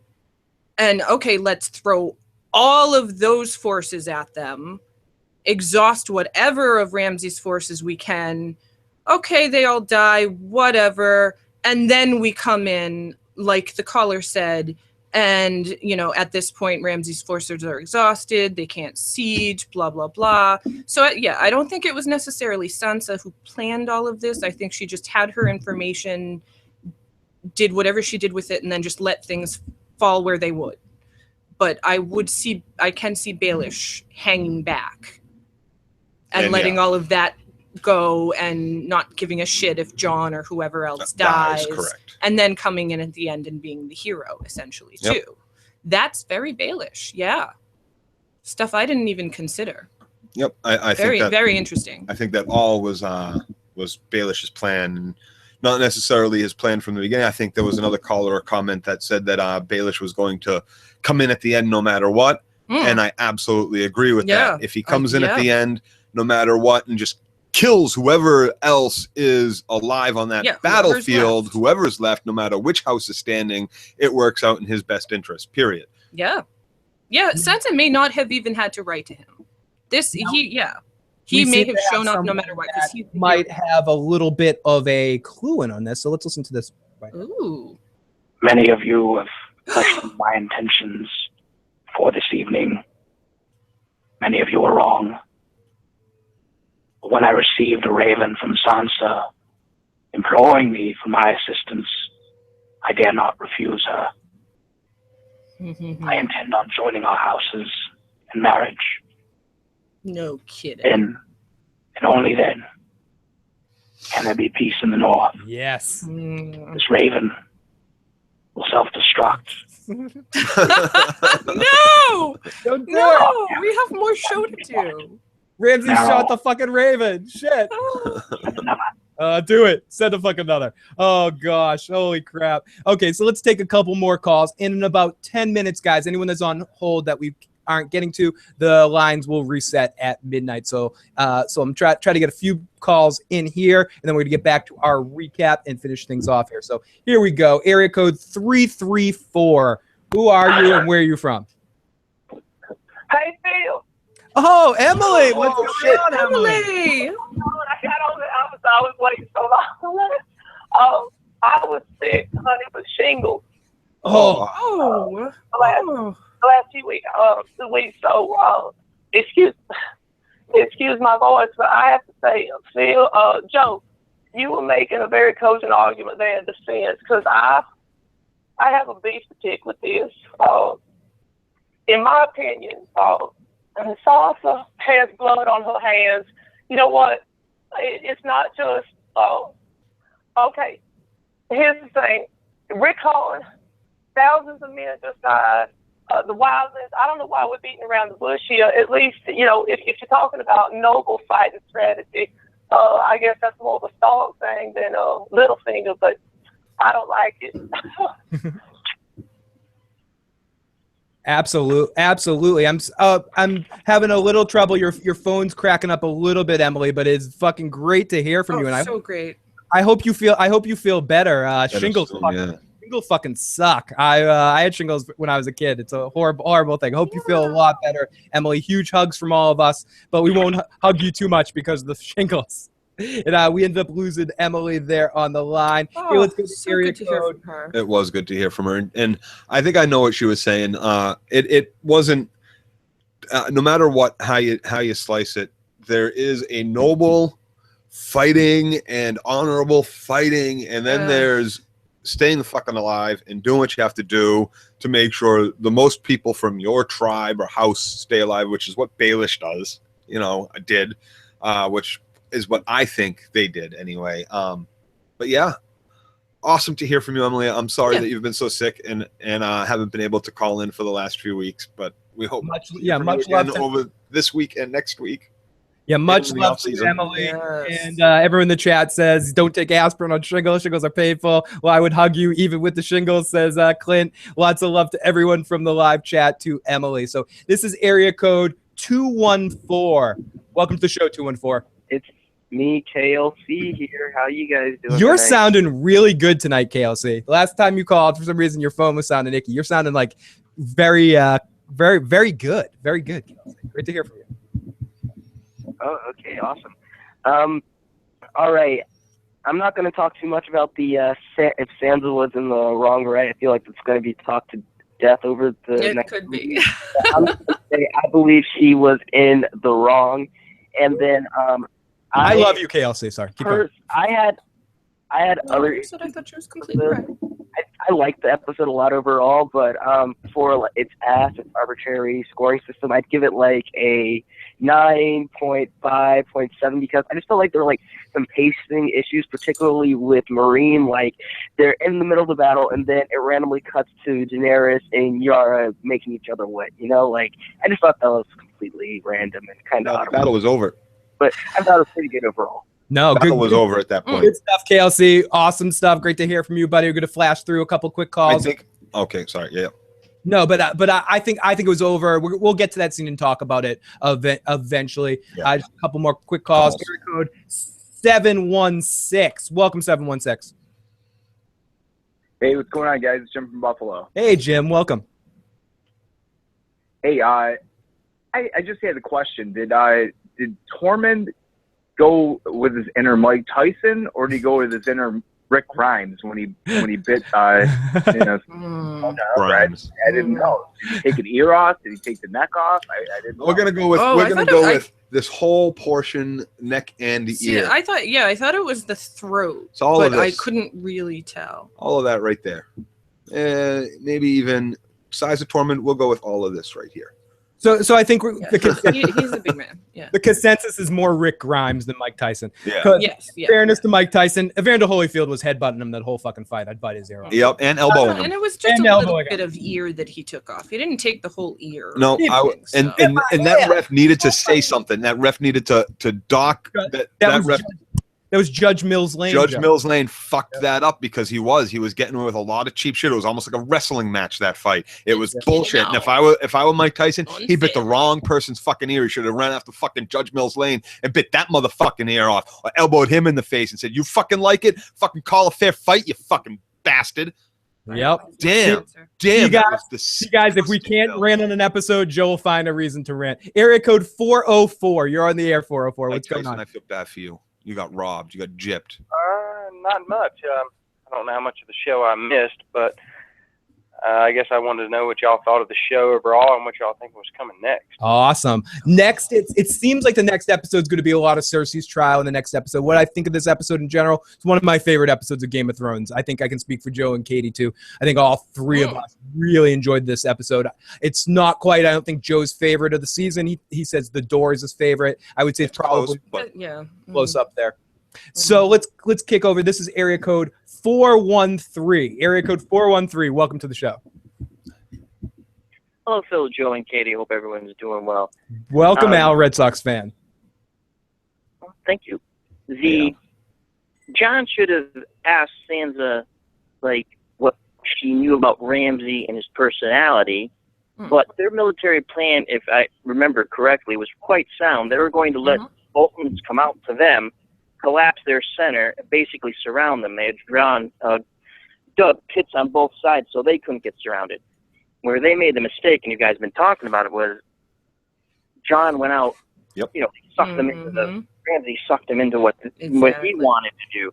But they should have listened to Sansa to the point that, what's his personality? What can we expect from him? But also, I think there's a lot of blood on Sansa's hand, because she could have still said to Jon, like I think a caller mentioned it in private, she could have went to Jon, listen, I'm going to have the veil, trying to get the veil to come up. We can leave them in the background, and they could have still ambushed them. Yes.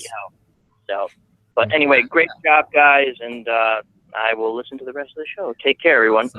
Lots of love to Al, Red Sox fan. And here we I just want to say that my point is I defend Sansa and get emotional about it. But I do not think that she was completely right in this situation, nor was anyone else. I think everyone made bad decisions that made everything happen so pivotal. And so I understand where she was coming from. I understand where Jon was coming from. And they just both made bad decisions instead of communicating with each other on both ends. Neither of them had effective communication. And that's why it ended the way it did. And let's take a couple more calls. We got 2 minutes left on this run. So area code 514. What's going on, 514? Hey, this is Drew from Montreal. How you doing, Phil? Doing great, Drew. How are you? What's your name and where are you from? Montreal. Good. Everybody.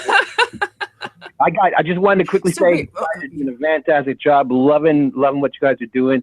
But I had two questions for you, and I wanted to know prediction-oriented questions. One, curious to know what your thoughts were on the idea of our last episode. Now that we're rounding up to it, do you guys think that our big cliffhanger is going to be the falling of the wall?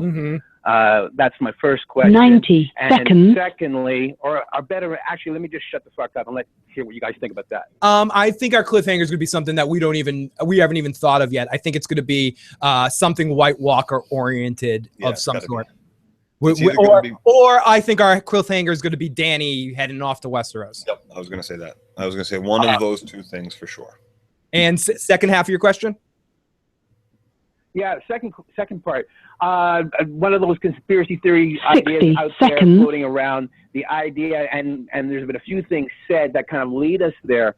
The idea of Sansa possibly being pregnant, and if that's so, add that to what we know has already transpired. Her holding back the information, from Jon regarding Littlefinger, So now, Mike, I'm curious to know if indeed there is any truth to the idea of her being pregnant. Yep. Ramsay's kid, right? Do you guys feel that is an added leg up for someone like Littlefinger, who ultimately we know already sees her as, the 10 seconds, right?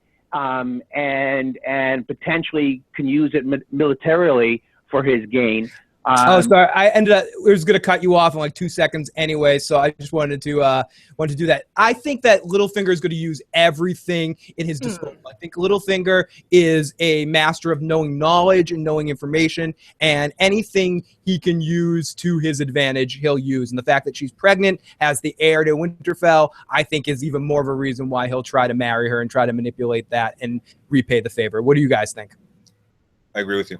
I'm just stuck on I hope she's not pregnant with a Bolton. Yeah.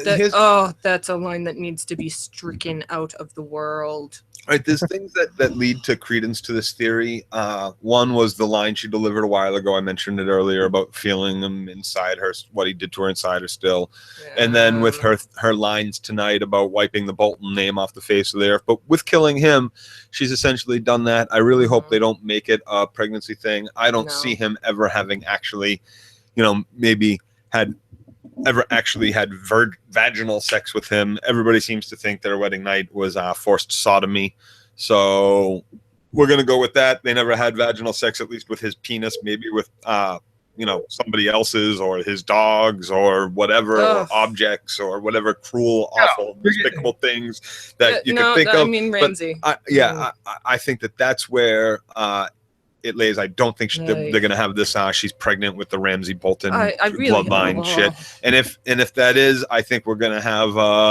She's already pledged to wipe the name from the face of the earth. So I wouldn't see good things for that. People in the chat, right? People in the chat, Joe. His dogs, no doggy style sodomy. Joe, ew, Joe. Oh, I would usually be with you, but he's talking about Ramsay. Right, and this stuff isn't from my mind. This was all from you, MFC, from back when this all happened in the first place. All right.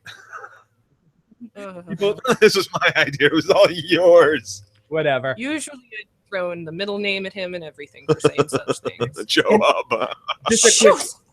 Just a quick warning. A couple of people say that the text line might be bouncing back your text, and I'm really sorry about that. But I think it may. I am getting some text, so yes, I hope that is here. Let's get it. Danny giving Yara those fuck my tits eyes. Yes, I just got that text right there. That's what the fuck? Hey, she's down. What the I fuck? think Danny was amused by her. I think it was Yara giving the I would totally fuck you eyes. Now and words straight out. What the fuck? Sansa could have saved all those lives if she had just been honest with Jon. The pile of bodies made nonsense. Dan and Dave said that they heard. That was awesome to see. Come on. Said that they heard the bodies piling like it was the Civil War. Yeah, because they had guns. Arrow fire isn't going to drop that many people into one spot. Says it's not just gonna. If you're keeping the same range, if you're all piling at a center point, and the archers have range on that center point, they're going to keep taking down in that spot. The forces are going to keep clashing in the middle, or they may even the line moves in a fight like that. It doesn't just stay solid in the center. But if it does, you would have piling bodies like that. Maybe not to the point that it was. That did seem a little bit kind of strange to me, but it also seemed a little realistic. I mean, arrows aren't necessarily going to kill all of the people they hit, but it will take them down. They get trampled, which we saw with Jon. And everyone there was just kind of swinging, stabbing, and jamming into the ground, killing everything they possibly could. Right, you just kill everything next to you. Yeah, the pile of bodies it made sense to me. I can accept it. Let's get there. So getting back into our recap, where we're at is the Davos performance scene. They're talking about demons. It's just a really good scene where they're comparing Stannis with Mance, and it's a really good back and forth between the two of them as Tormund wants to get him drunk, but Davos goes, I don't want to go drunk. So then we get to see Jon and Mel. I want to go shit my brains out alone in the forest somewhere. Drunk on sour goat milk. Then we get to see Jon and Mel together, and he says, I order you not to bring me back. And she says, tough shit. I don't really have any control of that. It was the Red God that brought you back. The Red God sucks. Yeah, the Red God sucks. And they have this discussion about that. It's a funny conversation between the two of them. If I had to pick a least favorite scene of the episode, maybe that was my least favorite scene, but I still loved it. But it was kind of a throwaway, don't bring me back. Oh, you got to come back. You have something to do. Okay, I'll have stuff to do. So our next scene is the Davos walking in the snow. It's another one of the trailer shots we get to see. Caitlin mentioned how beautiful cinematically this scene was, and it really was. he eventually finds the toy that he made for her and the toy stag that he gave to Shireen, and he sees it, kind of figures it all out in a moment. We see it, we're not told it, it just all happens in a moment. Katie mentioned this earlier, and she's absolutely right. It was really an excellent way of just establishing how Davos felt in this moment. With just finding it, looking at it, you saw everything you needed to see. I'm surprised you didn't go and choke out Melisandre right then and there. Yeah, I was kind of surprised at that too. So then let's just get through this final section of Meereen before we get into our huge battle. We get into this scene right here, which is Tyrion and Ricky. Where Tyrion... You were making jokes about my height, I seem to recall. Everyone who makes a joke about a dwarf's height thinks he's the only person ever to make a joke about a dwarf's height. And he won't give this up. He just keeps on the attack on Theon, little Ricky boy. Well, do you remember that same visit? He goes and talks to Jon, and he's calling Jon the bastard and everything, and gives Jon that speech about wearing it as armor and everything. And Bolton, in this episode, tries to throw that same shit at Jon right before the battle. Hey, Troy. So it was interesting that Tyrion then invokes that same episode, I think, and past. So. Yeah, very interesting. So they go back and forth, but ultimately, in the beyond this, there's like 2 or 3 different scenes going on in this moment, which is excellent. We have the scene between Daenerys and Yara that's going on back and forth, and they're having a conversation that has nothing to do with what Tyrion's saying. Tyrion is just straight up attacking Theon and just won't let up. Just is going straight ahead. No, Theon can't be trusted. But Dany understands who the Ironborn are and ultimately says that, oh, okay, you have 100 ships. Why wouldn't I go with Euron? And Yara says, because he wants to have you with his big cock. His cock. And then Dany smiles and they kind of do a little flirty back and forth. Yara knows how to flirt in the proper situation. It's a really good moment where Dany goes, possibilities. Ultimately, what comes out of it is Dany says she's going to use the 100 ships. That's just enough. We have just about enough now with what we took from the Masters and this. Screw that Euron guy. We're going to head down to Westeros with all you people. We'll support you as leader of the Iron Islands, but you got to stop pirating. You got to stop pirating, raping, and pillaging and doing everything that Ironborn do. You got to stop that shit. But that's our way of life. And Yara agrees. Is Yara bullshitting her there? No, I think this is supposed to be like kind of after the battle, right? Because the battle's not going on and her ship's made it into the bay, apparently. Yeah.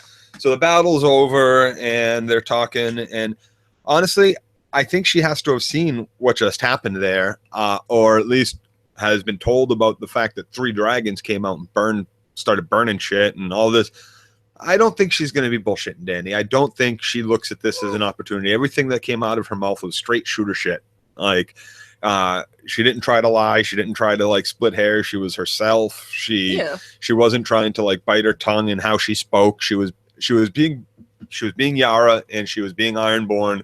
And even when she said, and I suppose it's all you want. And she was like, don't forget about helping me murder my uncles. They're those bastards, she was straightforward.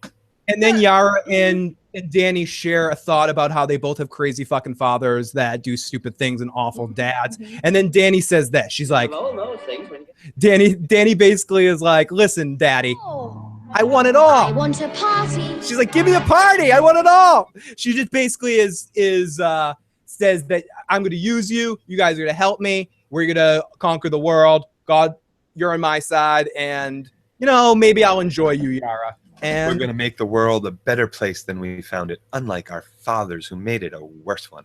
We're going to do it. It's going to be a happy time. It's going to be a happy time. Happy time. So strong alliance there. Do we think that Euron is going to show up in the next episode?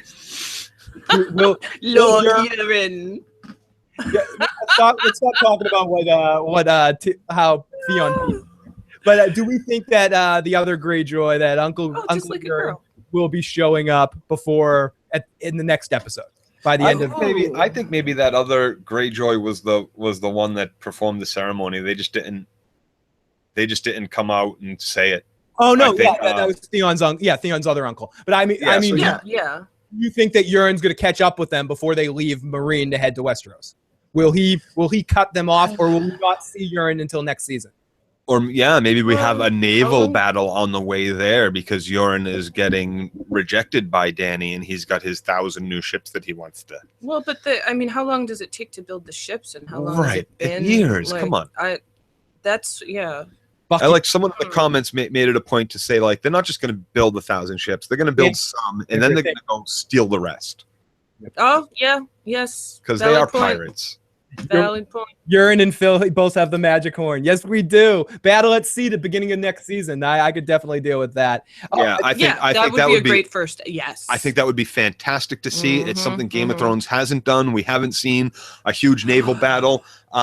It makes it actually kind of makes a lot of sense, and I'm thinking about that. I mean, we kind of get a naval battle with the Battle of the Blackwater, but not really. That's a siege on the castle, and there is some naval shit. Relatively quick. But this could be like a really epic thing that comes down for us. Boats against boats. Wow. Yes, fleet against fleet. I like it. I'm excited for that. I'm going to take a couple questions from the Discord. This is from Sir Alec von Lichtenstein. And thank you, Sir Alec von Lichtenstein, for your recent donation. Really appreciate that. If not, God, here's an incredible moment when the Stark banners were hung over the walls of Winterfell. That I'll get hyped for next week when we get to see the direwolf spinning on Winterfell in the opening credits. Also, quick shout out to Timo's incredible eulogy. All hail Sansa, Queen of the North. And this is from Kent. Hey, Phil, I have a question. I was wondering what wasn't the reason why Sansa didn't tell Jon about Peter Baelish is because Peter did something and Jon doesn't like Peter. So Sansa is like, better not tell him. She can't just keep a secret like that from him, to be honest. How could she benefit by keeping a secret? I missed a lot of that. What was it that Peter did that Jon wouldn't like Peter for? What news was it? What I was just about to say is I don't know how much Jon actually knows about Littlefinger. Me either. Like, I'm not sure we've seen Jon get any kind of news about Littlefinger or word from Littlefinger or promises broken by Littlefinger. Like, I'm not sure I can see any kind of contact whatsoever between the two of them, which makes me wonder why maybe she's worried about Davos knowing Littlefinger, but then even there, I don't think there's too much history to know about. I just don't think she trusts Littlefinger. I don't know. Love. Okay, I'd fuck Littlefinger. I'd fuck Sansa. Whoa. Sansa. Oh, HBO's Game of Thrones only watchable show right now. They've fallen off. Will Sansa marry Littlefinger, giving him Winterfell, or will she try to bring Sweet Robin back against him? I'm thinking she's going to try to bring Sweet Robin back against him.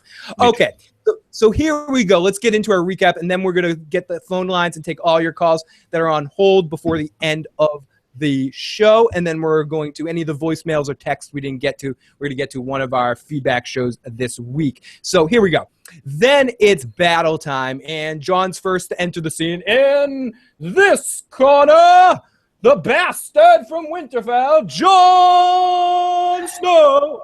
He's the first to enter. We see some House Banders. We see the Giant. We see the Free Folk.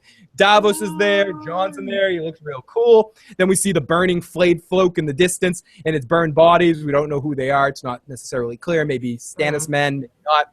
We see the flayed man banners saunter on in, and then cue in this corner, Ramsay Bolton. And he's got someone on a leash. What's he got with him? He's got a little leash going on, and he's got a pet. Yeah, okay, he's got a pet. And he's coming in with. He's got to come into the horse. He's got to look at what I got. And Jon is like, what the fuck? And for some reason, Jon got off his horse to walk closer to get back on his horse. But anyways, he gets off his horse. He walks towards to kind of look to see what's going on. And we see it's Rickon as Jon gets off his horse. And Ramsay gives his whole line that we heard in the trailer. You like games, little man? I got a game for you. Run to your brother. You get back to your brother. You're okay. And Rickon runs away in a straight line, no zigging or zagging going on whatsoever. Just runs in a straight line Rickon. As Ramsay starts missing him on purpose and with a smile on his face, like, yep. He's also ranging, and there weren't any. I just saw there weren't any other bodies on those other X's that were burning. It was just the one body, and those are also for ranging for your archers. You put those out so the archers already know the range. those They know how spots. far of a distance it is. Okay, fair enough. So Rickon runs away. One arrow almost hits him, and they make it look like it's going to be the arrow that hits him. Waiting, Ramsay's They're waiting. getting sad, boys. They're getting sad. On his face. And one more. And he's about to get to Jon. Jon jumps on the horse, goes towards him. He's about to get to him. Oh my God! It looks like they're going to be reunited, but no. Rickon gets the arrow right in the back. Another dead Stark Through the heart. Flat. Shot. Boom. Yep. Dead in seconds. John is sad. He's very sad, and Tormund starts yelling no, but Jon decides to charge the whole Bolton army himself. So Jon, the greatest guy in the world, charges the whole Bolton army himself. Rather than just turning around and going back because you know you're going to fight them in 5 minutes anyway. Rather than doing what Sansa said, not doing what Ramsay wants, which is obviously to pull you out. Don't let him get your nerves. Don't do it. You know he's going to. I mean, yeah. You know he's going to do this to Rickon. Then we flash to slow motion horses riding ahead as we're about to get everything going. The arrows are raining in. Ramsay's like sending the cavalry now. Jon gets up and he looks up and sees the horses coming from the Bolton forces. And he just sees them like he's just ready to pulls out Longclaw, get the sword ready as the music comes in. He's right about to get killed. And bam! There's a couple of really, really great shots in this. There's first off, after he gets up off the ground with all the arrows around him, right before that, when Ramsay says to let the horses go, you can see the horses start charging down, and there's a shot that's all their chests and bottoms of the faces of the horses just riding hard. When Jon rises off the ground, stunned from falling, ride it hard, baby. Sorry. Yeah, he looks up and he just sees all these horses, and it kind of pans over, circles around behind Jon. So we see what Jon's seeing, and the horses come into focus, and the absolute look on Jon's face of oh shit, what did I do? Yeah, fuck. I was yelling at it like, yep, you should have listened to the girl. Yeah, it was crazy stuff. And he's going down, and I mean, and Ramsay doesn't care about hitting his own men. Davos cares about hitting his own men. Jon's doing his battle thing, dodging arrows, kind of similar to a very similar visual to what happened in Hardhome, where you come from Jon Snow's perspective, almost like a third-person video game, like Legend of Zelda with starring Jon Snow, as it's like a cool angle, like right behind him, as we're following him through the battle, like a crazed man, killing people, jumping up on horses, knocking fuckers off horses, just destroying people, and then eventually we get that trope of war. Really lucky. He's getting really lucky. He's not even really dodging. They're just the arrows are landing around him as he's getting knocked down. Horses that are about to like charge into him that we see coming from a distance get taken out by other charging horses. There is such great shots of the mayhem of battle as Jon kind of stumbles around in the middle, and like every now and then focusing on someone that's coming at him enough to kill him or to realize, fuck, and then be saved by something phenomenal. Like these just incredible action shots in these fight scene and this fight scene that I've never seen it. Like most of the time, Braveheart had a lot, like for example, had a lot of great battle scenes and everything, but even in the long shots, if you really kind of look at the soldiers in the background, all you see is like them going like this with their swords, like just this had a lot more than just that going on. These shots were close up. Someone said in the live chat, Joe, Jon's also running around there like he doesn't give a shit about living or dying. He's just running through like a man that has died. It just doesn't give a shit. And that's just it. He's going with that crazy strength. And in the background, it's kind of a pocket moment. In the background, guys, I heard this song playing the whole time. And I don't know what that was, but just in the background, I keep hearing for some reason. So Jon's doing his battle thing, coming in there, dodging arrows, chopping fuckers down, swinging a sword like a third-person video game.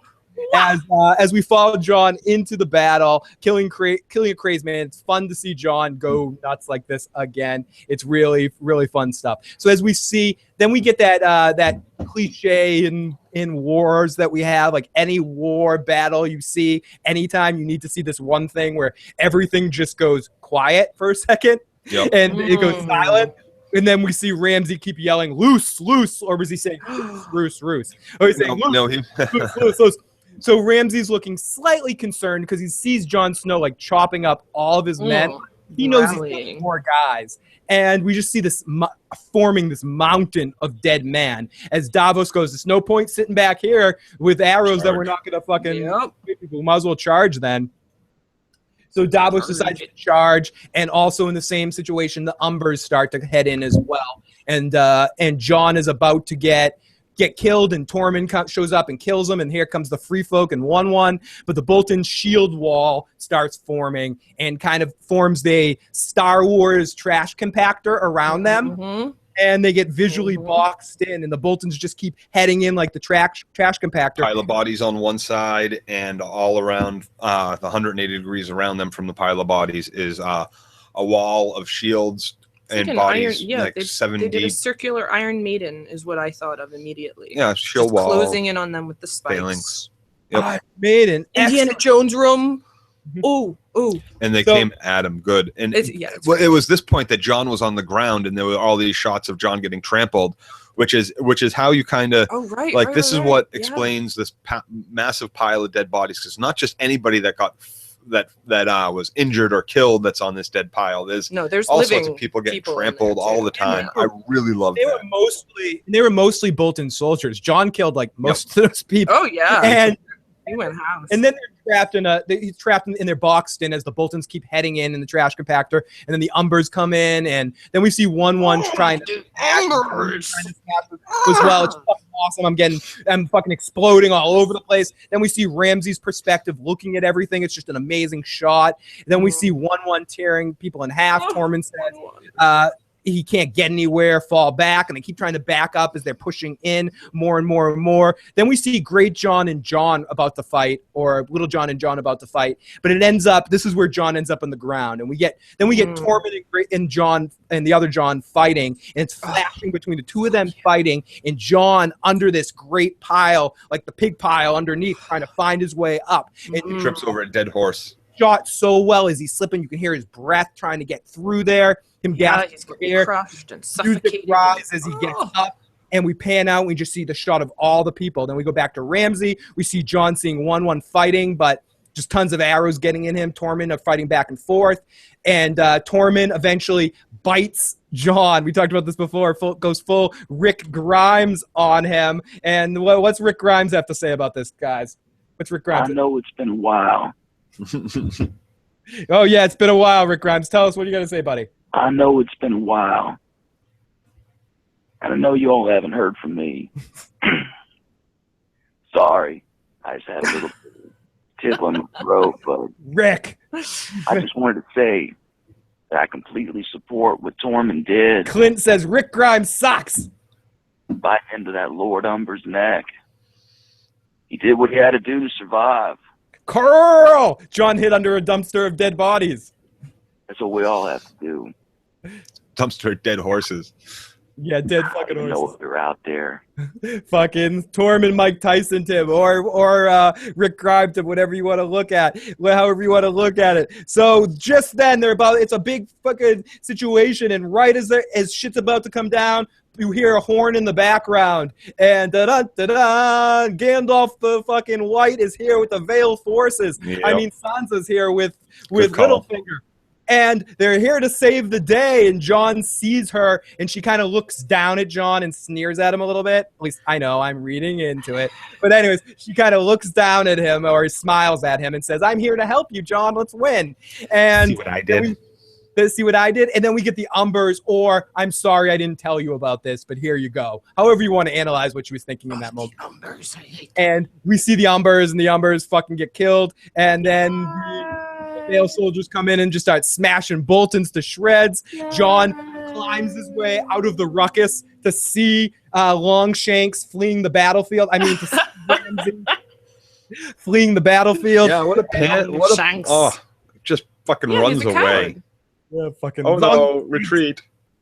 And He's Ramsay, a coward who hides behind his gleeful sadism. Yep, and Ramsay now looks scared as Jon and Tormund and WUN WUN all my axe and my sword all climb through the battle, and they start chasing after Ramsay on foot, and they make it back there within seconds after Ramsay.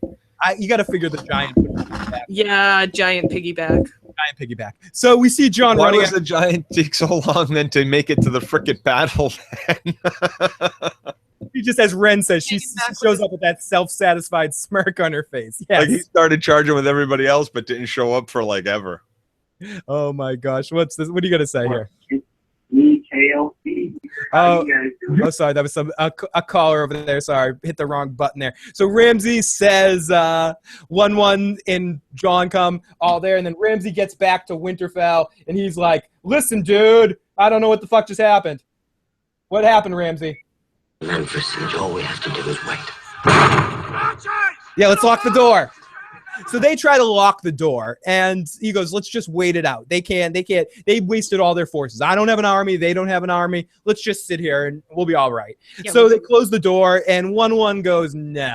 And WUN WUN breaks that shit down, but he takes, like, tons of arrows. I wasn't joking about this. He looks like a fucking chia pet by the end of it was sad. Arrows and spears. Oh.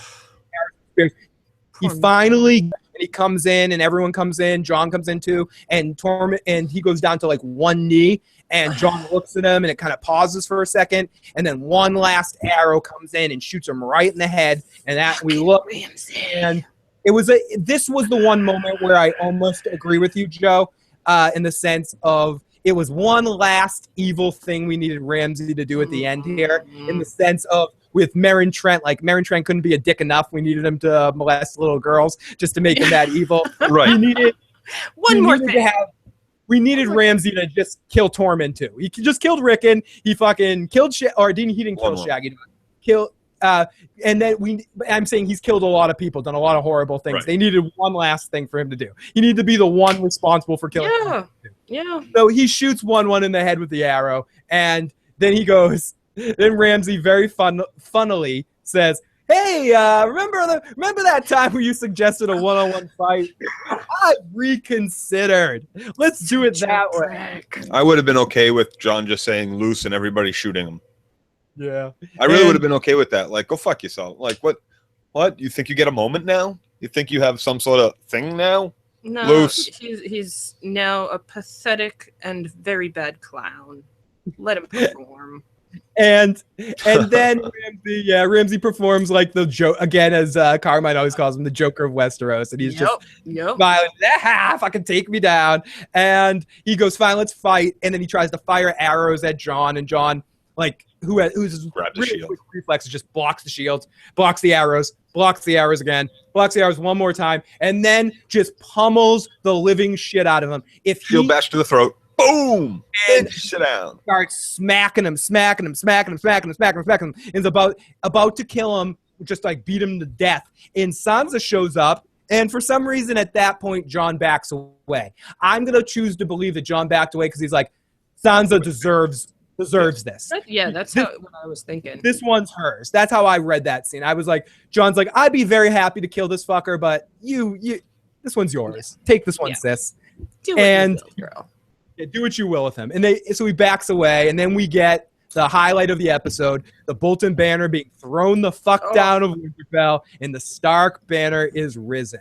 On the walls of Winterfell once again, where it belongs. Then over to Davos looking at Mel at Winterfell. We see Jon seeing Rickon's body. He says he's going to be buried in the crypts. Sansa says to Jon, "Where is he?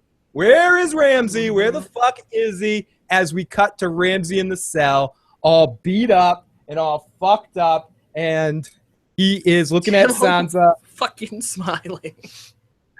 Still smiling. My pretty bride's come to see me. Oh, man. Hello. What's up, Ramsay? What's going on, buddy?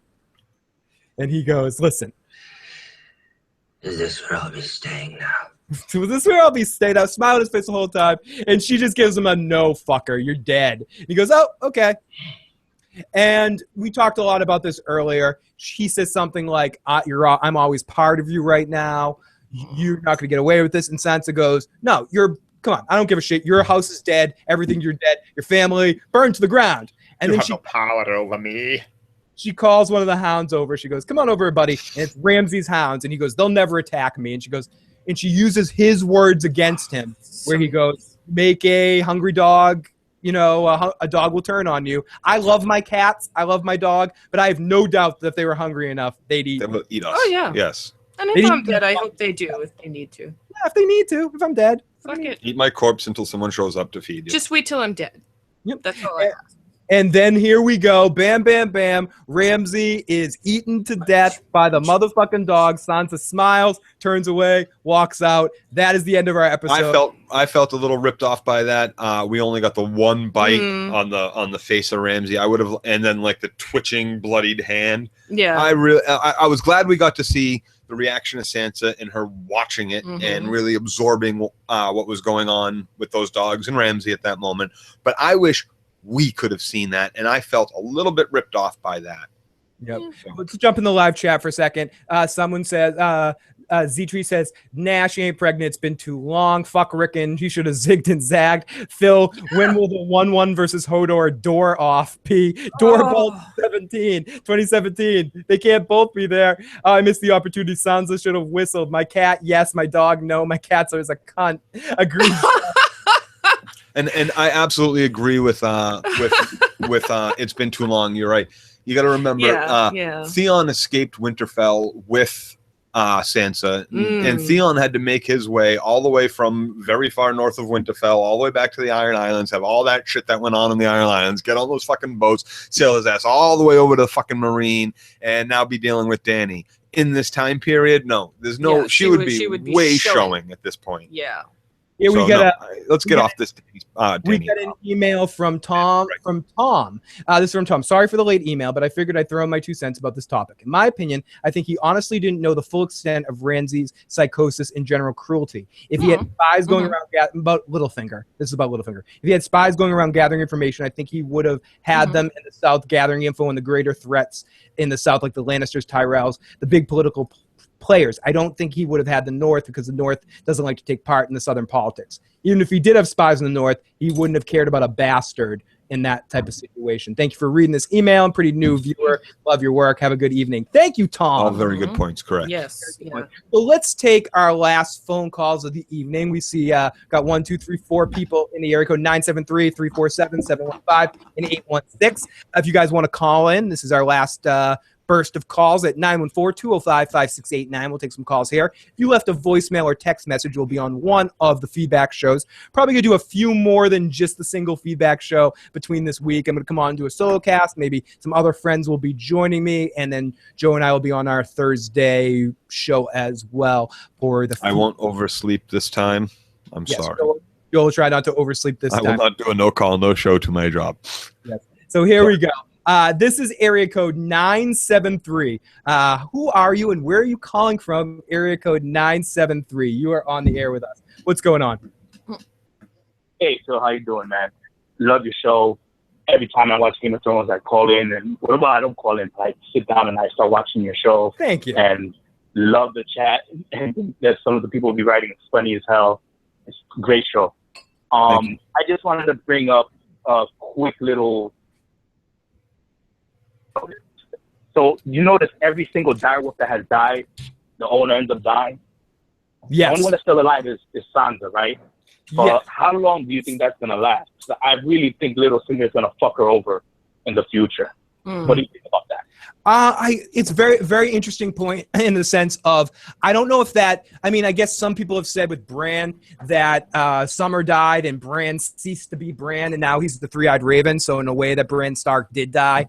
I think with Sansa, you could say that her innocence, her strength, her starkness died for a while and she needed to find it again. I'm not sure if it's as simple as the direwolves die, the Starks die. No, I don't think it is. I don't think that. I think that that's something that the fans have always kind of wanted to tie together, that if one, the wolves and the kids are interwoven and all this shit, and it might be the case for one or two of the kids, but no, because Sansa's I think it's more that they just family like any other. They have the familial connection of loving each other. Right, and I think it has to do with maybe that some of their power. I think it's more connected to power in the sense that Sansa lost her wolf and then was faced with because of some of the reasons, some of the things that she did affected the fact because she wasn't honest in that moment, so it cost her wolf her life in that sense. So I think ultimately she I'm not saying she in any way deserved it, but she went through the shit she went through with Joffrey after that, partially because of her own devices of killing her wolf. Yep. So I think maybe it's tied in a little bit. And I think with Rickon, there's comparisons and ways that you can think about the plights of the wolves with the Stark kids, and it's very similar. Even with Nymeria goes off and lives her own adventure away from everybody and does her own thing. Same with Arya, doing her own adventure and stuff like that. Grey Wind, very regal, in charge of people, always in battle, always from the sky.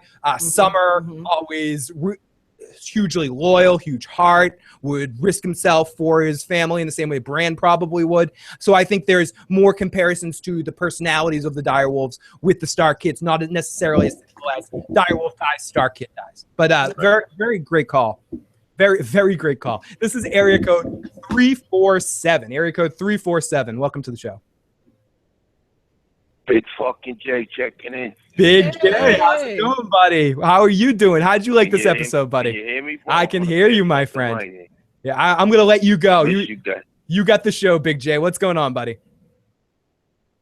Yo, let me hear you something. You guys, I got fucking pumped. I said, Danny, why those fucking dragons, baby? This episode got me pumped up. Oh, yeah. Yeah, I told her, you're going to surrender to us? And she was like, fuck you. And she got on that dragon. I'm like, ride that motherfucker, Danny. I got pumped up. Me too. It's hard not to get pumped up in that moment, especially when the three dragons come together. She just needs two other people on those other two dragons, and we need a huge friggin'. We need Tyrion on a dragon is what we need, man. He knows how to make a nice saddle. Hey, Phil, let me hear you something. Was I the only guy boning out when she was fucking talking to what's the guy with the no dick? Theon, yeah. Yo, did you see the camera angle on his sister's ass? What a fucking nice ass she's got, dude. Was I the only one looking at that? No. I'm pretty sure half the because I'm guessing half the fan base of Game of Thrones was checking out that ass right there. She got a fat fucking ass, right? Yeah, no, I'm a fan. I tell you, I'm too animated. Like to wax that poetic. I was getting fucking turned on a little bit. I can't deny. I'm a fan of that actress. I think she's fucking amazing. So yeah, I agree. She got a fat fucking ass, and I'm like you. I'm like you, man. I got the bulldog, right? and she's always eating Anthony's little toys. You know, my little guy. And I said to myself, this dog is so loyal to me. She loves me, I guess, because she knows I'm the master of the house, right? Yeah. But I know that if I could ever shrink, that fucking dog's gonna eat me, man. As much as he loves me. Yeah, dude. You know? Yep. Yeah. Fucking Ramsay never got that. He never fucking got that, man. No, you know, that's why people that love animals. You know, and I'm like you, Joe. We got fucking chipped, man. I wanted to see this guy suffer a little more. Yeah. But it was good though. It was just a good time. Fucking. Right, Boston ballroom beat down. They beat the fuck out of him. His fucking own dog made it.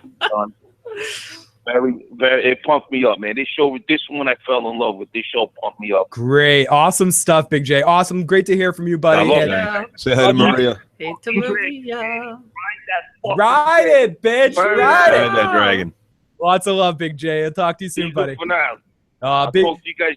You too, buddy. Big J is the best. We love Big J, so lots of love to him. But he's getting a lot of love in the chat. Yes, I am Crazy John. I will be on tomorrow at 7 p.m. Eastern Standard Time with Acton and Mark. So area code 715. 715, welcome to the show. Hey, what's up, Phil? What's up, Joe? What's up, Katie? Great episode tonight. Love the show. You guys know that. I'm going buck wild in the chat, but something I know you're aware of that's going on in the chat right now is what if, just at the end how Ramsay was talking to Sansa, he's like, I'll always be a part of you, and what if Sansa knows, what if Sansa's pregnant? What if she's like, I haven't had my period in 3 months, and can you imagine Jon holding Sansa dying, saying, promise me, Jon, don't tell anybody. History repeating itself. Love you too, buddy. Oh my God, history fucking repeating yourself. I like where your mind's at, motherfucker. Nope. No, I don't I'm know. not there. I'm not reject. there. I agree with it's been too long. She'd be showing at least at this point, or it just I don't like it.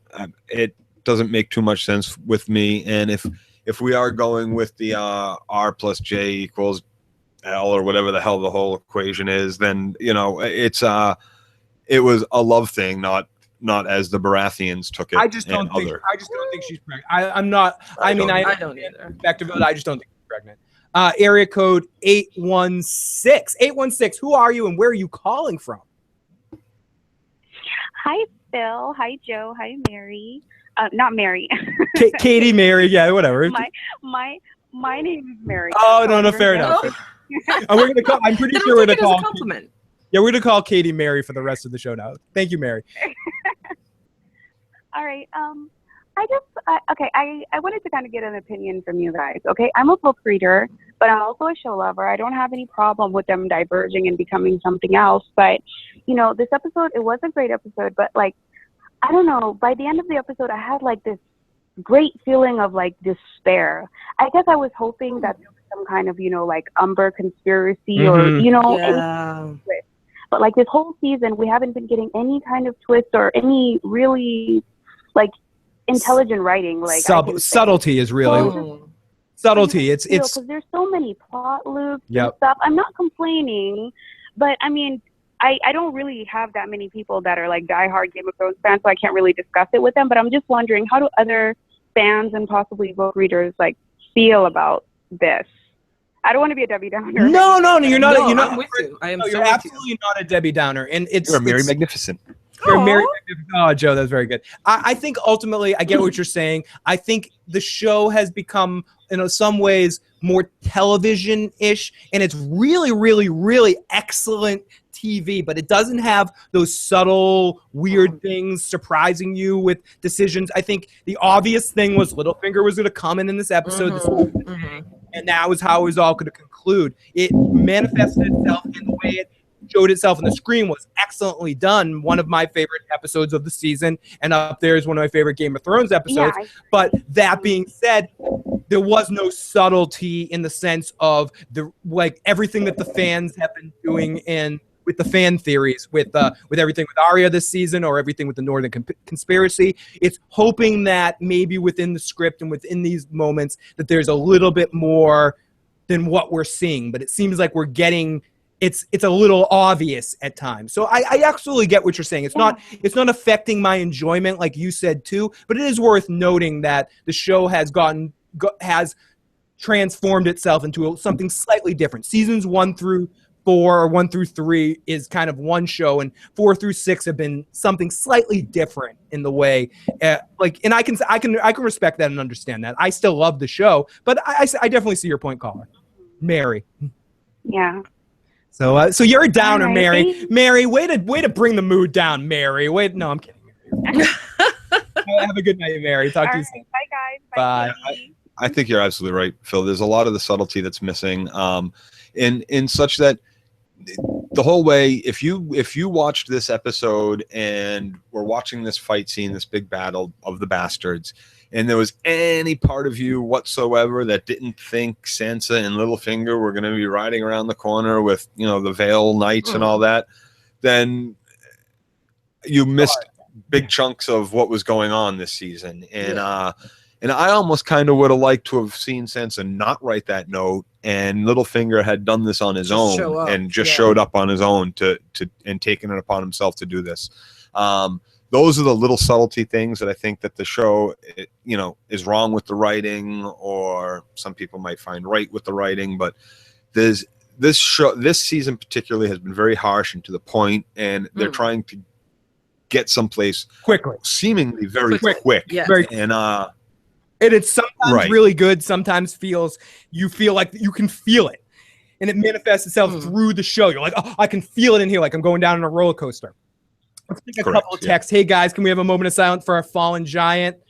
Yes, 1-1. Way to save our asses again, and 1-1 getting through that door so we don't have to deal with the fuck. His name was 1-1. His name was Robert Paulson, Joe. His name was Robert Paulson. Let's take one last call for the evening. Area code 985. You are our last caller for the night. What's going on, 985? Who are you and where are you calling from? Hey, guys. This is Draven from down south. Hey, buddy. How's it going, Phil, Katie? Going great. Hey. Got a quick question, Phil. 2 questions, if you don't mind. Really short. Please. I love the episode tonight. I'm just kind of hung up on the Arya from the last episode. I got a question. What if the whole point of the trade was for her to become no one, but to use the mask to kill people, but she's still going to use her revenge, because it might have been my imagination, but the one below the waif and where the waif was, those masks are missing. She took some faces. Ooh, very, very interesting. Let's take that one first. I think it really could be cool. I think ultimately the whole point's going to ultimately be so she can kill people on her list. Yes. I think that's everything for Arya, and I think hopefully we'll see her next week, see her do some killing. Or those are just spots that hadn't been filled yet. I'm sorry, go ahead. Yep. And set your second question. What if the reason why we don't know why the Night King is killing everybody is the fact that him and his people were chilling until Bran went time walking and said, "Hey guys, come and get me." You know, basically he just showed up, and he was a brand new, I guess, adversary for the Night King. Is what if that flashback was him in the past, just hanging out because everything was done, and then by Bran appearing, the Night King marking him, that began the whole march on the south. Very the whole timey-wimey stuff going on. Very interesting. And he's being chased. So go ahead. So no, very interesting. So it's an interesting cycle like that. Good points, caller. And I definitely like where your mind is with that. I want to get back to Bran. I miss seeing Bran. I feel like we've been gypped. We saw him and Benjen together, and we haven't seen them since. I want to touch in with them. It's not like Sam and Gilly where I don't care. I actually care about seeing Benjen and Bran and seeing what they fucking have to talk about. Okay, I know, right? Since Sam and Gilly were sent off to the Citadel, you could have just written them out completely and been done with it until they get back to years later. Yep. Or until Sam gets until Sam gets the Citadel, because some interesting stuff could happen there if they want to go there. Okay, I lied. One more call. 412. Here we go. 412. You're on the air. Who are you and where are you calling from? It's John from Pittsburgh. Hey, John. What's going on, buddy? Well, this might be the first show that was based off of a best-selling book that has not been finished. So, obviously, we can speculate out the ass, right? Mm-hmm. Oh, yeah. Left with speculation. So, it's really good. Yeah.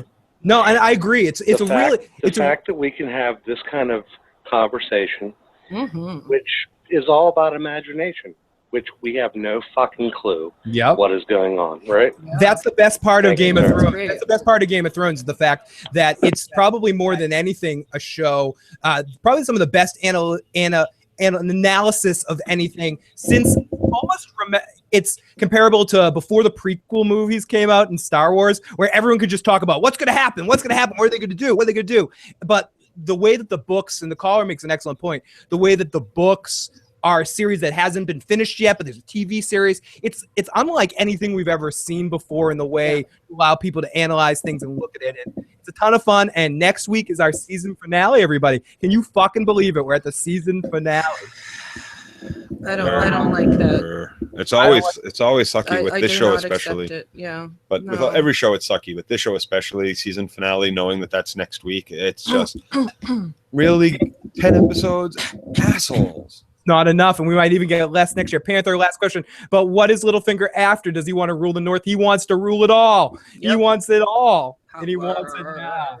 Everybody, thank you so much for joining us tonight. We're probably going to wrap it up. Not 10 months of a drought. Insane in the membrane. Yumbers, Cardstocks, Boltons are probably going to lose their shit. Yes, I'm interested to see what Baelish pulls off. Coming to the record, the Umberleys, the Manderleys, the Umberleys. The Umberleys are involved too. Fuck the Umberleys.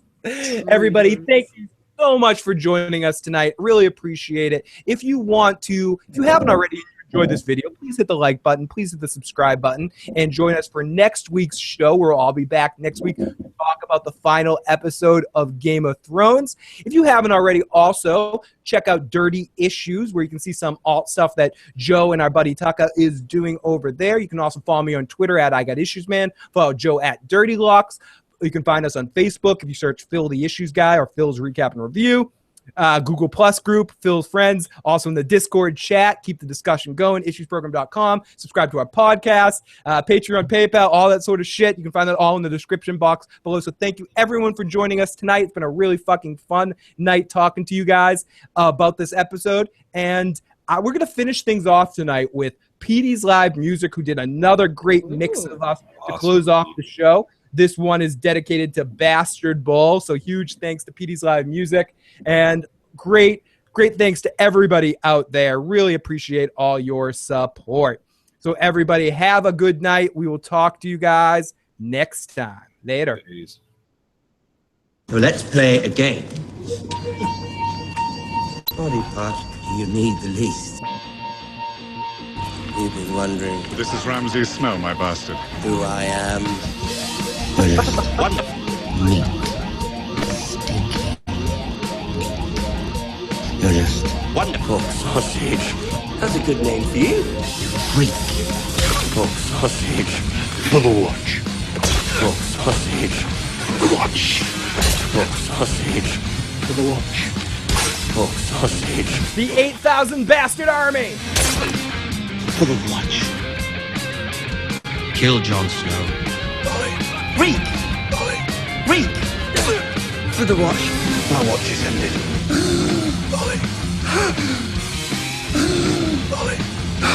Pour me some wine.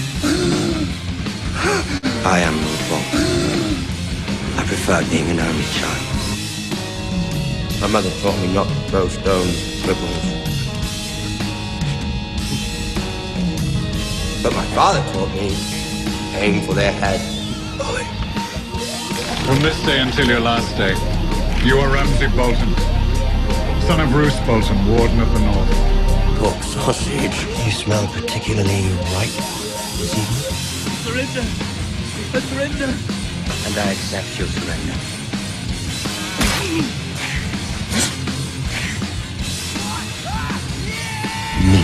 Let's head back.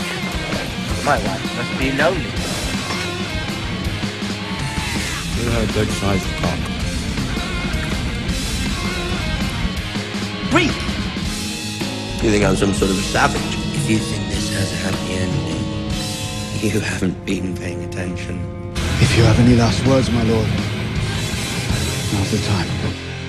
I win.